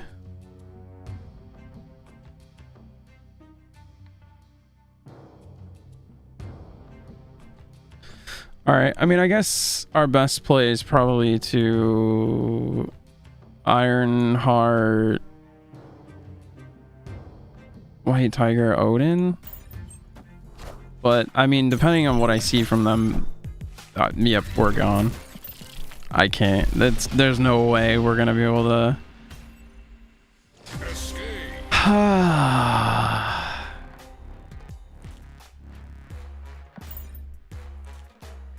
Oh my god.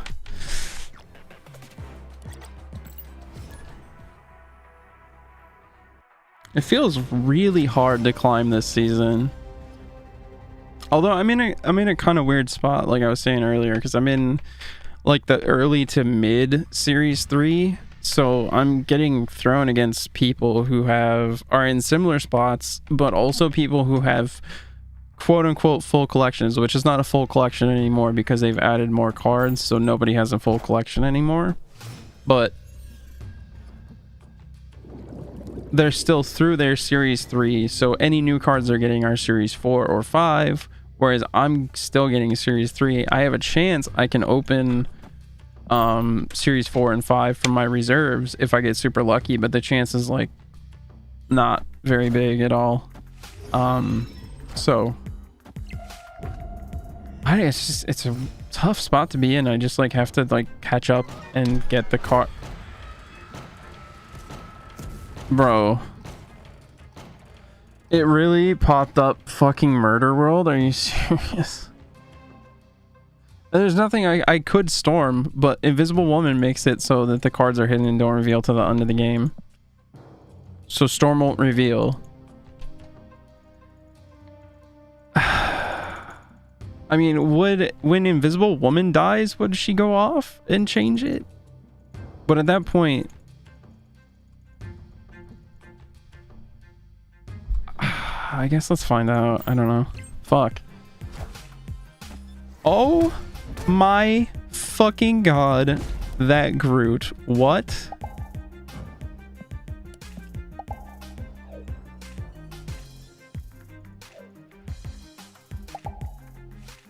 They sent it too. They're like, yeah, it's nice. Oh, so fun off a beach.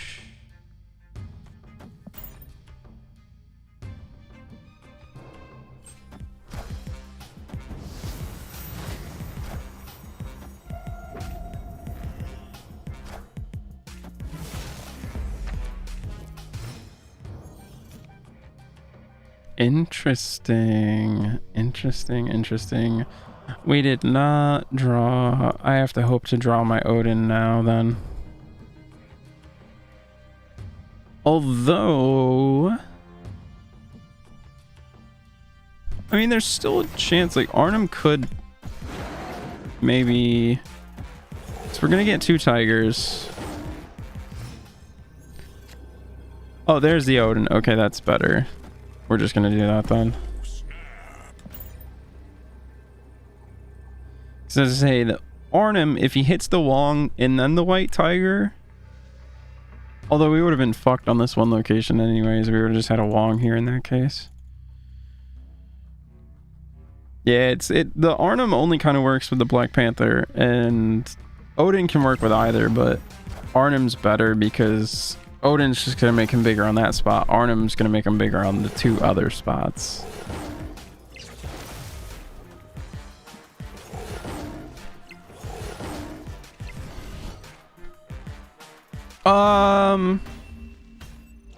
Why didn't I get more tigers?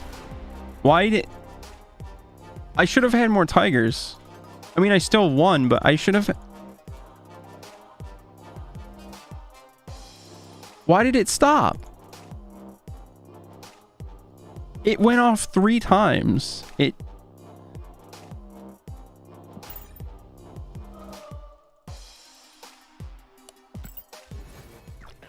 Okay. That's really weird, but sure.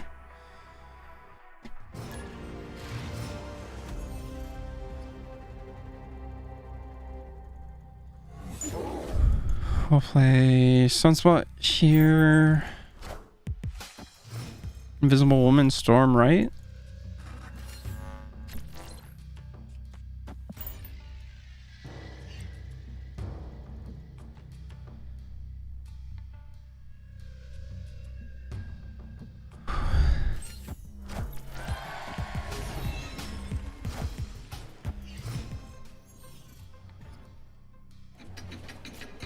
Fuck. It's so warm in here, Jesus. Oh. Hi, buddy. You're okay. You ramped into an Iron Heart. That's weird and awkward, but okay.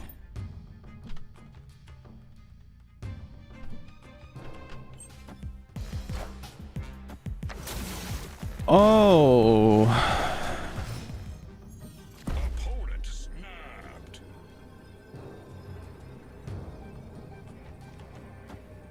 I mean, we're just gonna go for the same line of play again. So when he flips up, White Tiger should go off twice.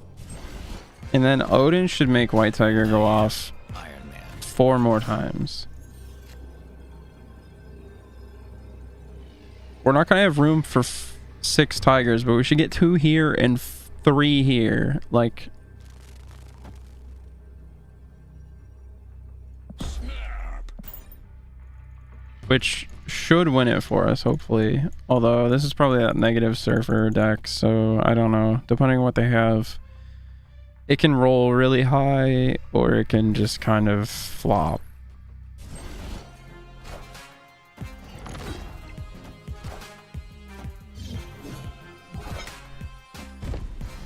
Oh, we're fine. We weren't even playing to the middle, my guy. I mean, we were, but not really. So 1, 2. Okay, so now she's gonna go again. And then Odin says go again. And then we would have had 1 more, but it was location full. So, yeah, why did I not get more tigers last game? I don't know. We still won. Doesn't really matter, but what the fuck? Because it was real close and we tied a location, so it could have really mattered.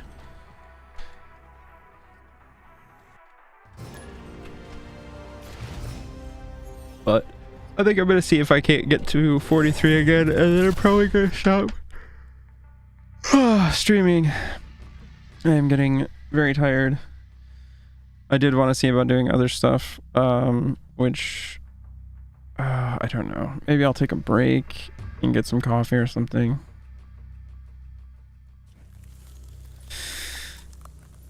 We're probably just gonna storm on the Nexus, actually. We'll just play... Yeah, we'll play him there. It's fine.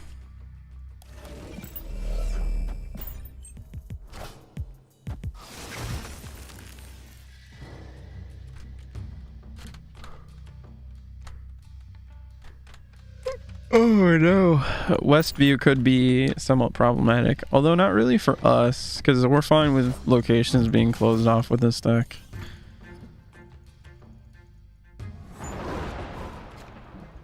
Okay, we got the Arnim Zola, we have Wongs, we just need to see Black Panther, or if we get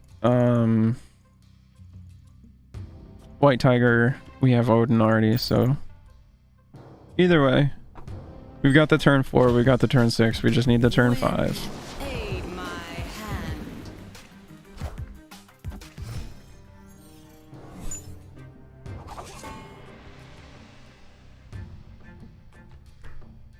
Oh, right. It was just into another location. It wasn't specifically one of the other ones. That's Mirror Dimension, that's right. Alright, I really need one of those 5 drops now, or it's really not gonna work. Although we won the flooded location, so that's free. We just get that.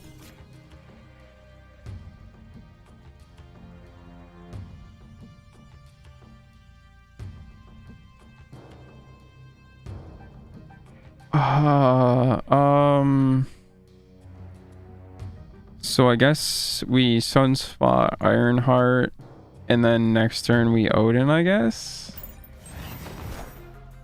Oh boy, that's...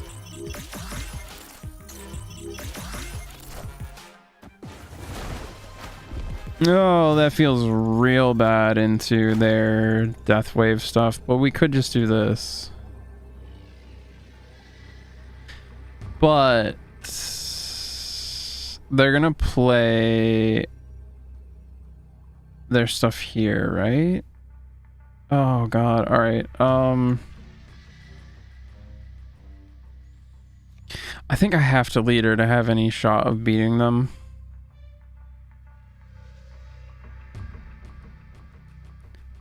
They're gonna have to play to Hell's Kitchen, so I'm gonna play leader here.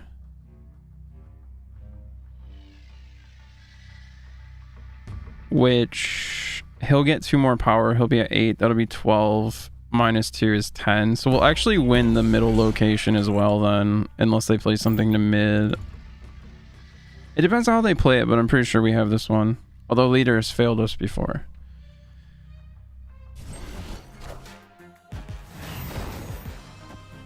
Wait, how did they also have a leader? Oh, it's because the combo. They played leader and death.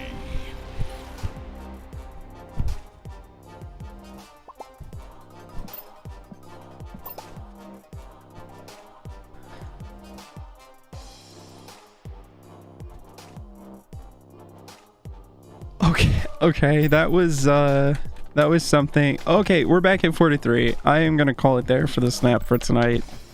We got back to, I think we're up in cubes from where we started now, but boy, does that feel bad to have spent almost 4 hours just to basically end up back in the same spot, or with maybe just a couple extra cubes than what I had. Actually, it's 4 out of 10. We might still be down from where we started. I don't remember. That feels kind of bad, but you know, shit happens. We had a lot of just like bad RNG with the locations and just like weird shit. I don't know. But I would like to at least try and get to, oh, it's a little different. I would only have to get to 60 to get the variant this time instead of 70. Okay. Okay. 50, 400 credits, 570. Yeah, I mean, there's pretty good stuff here if I can manage to rank up. We'll see. What do we got? Do we have any? 53 minutes, 54 seconds. Oh, so there will be another battle pass challenge mission, whatever. That's okay though. It's not gonna be for like an hour. All right. I don't know. I was originally planning on doing like trying to do Valheim or Northgard or something. I'm gonna have to see how I feel though. This headache, and I'm just really warm and tired, so I don't know if I actually will. And if I do, I might just play it instead of stream it. I don't know.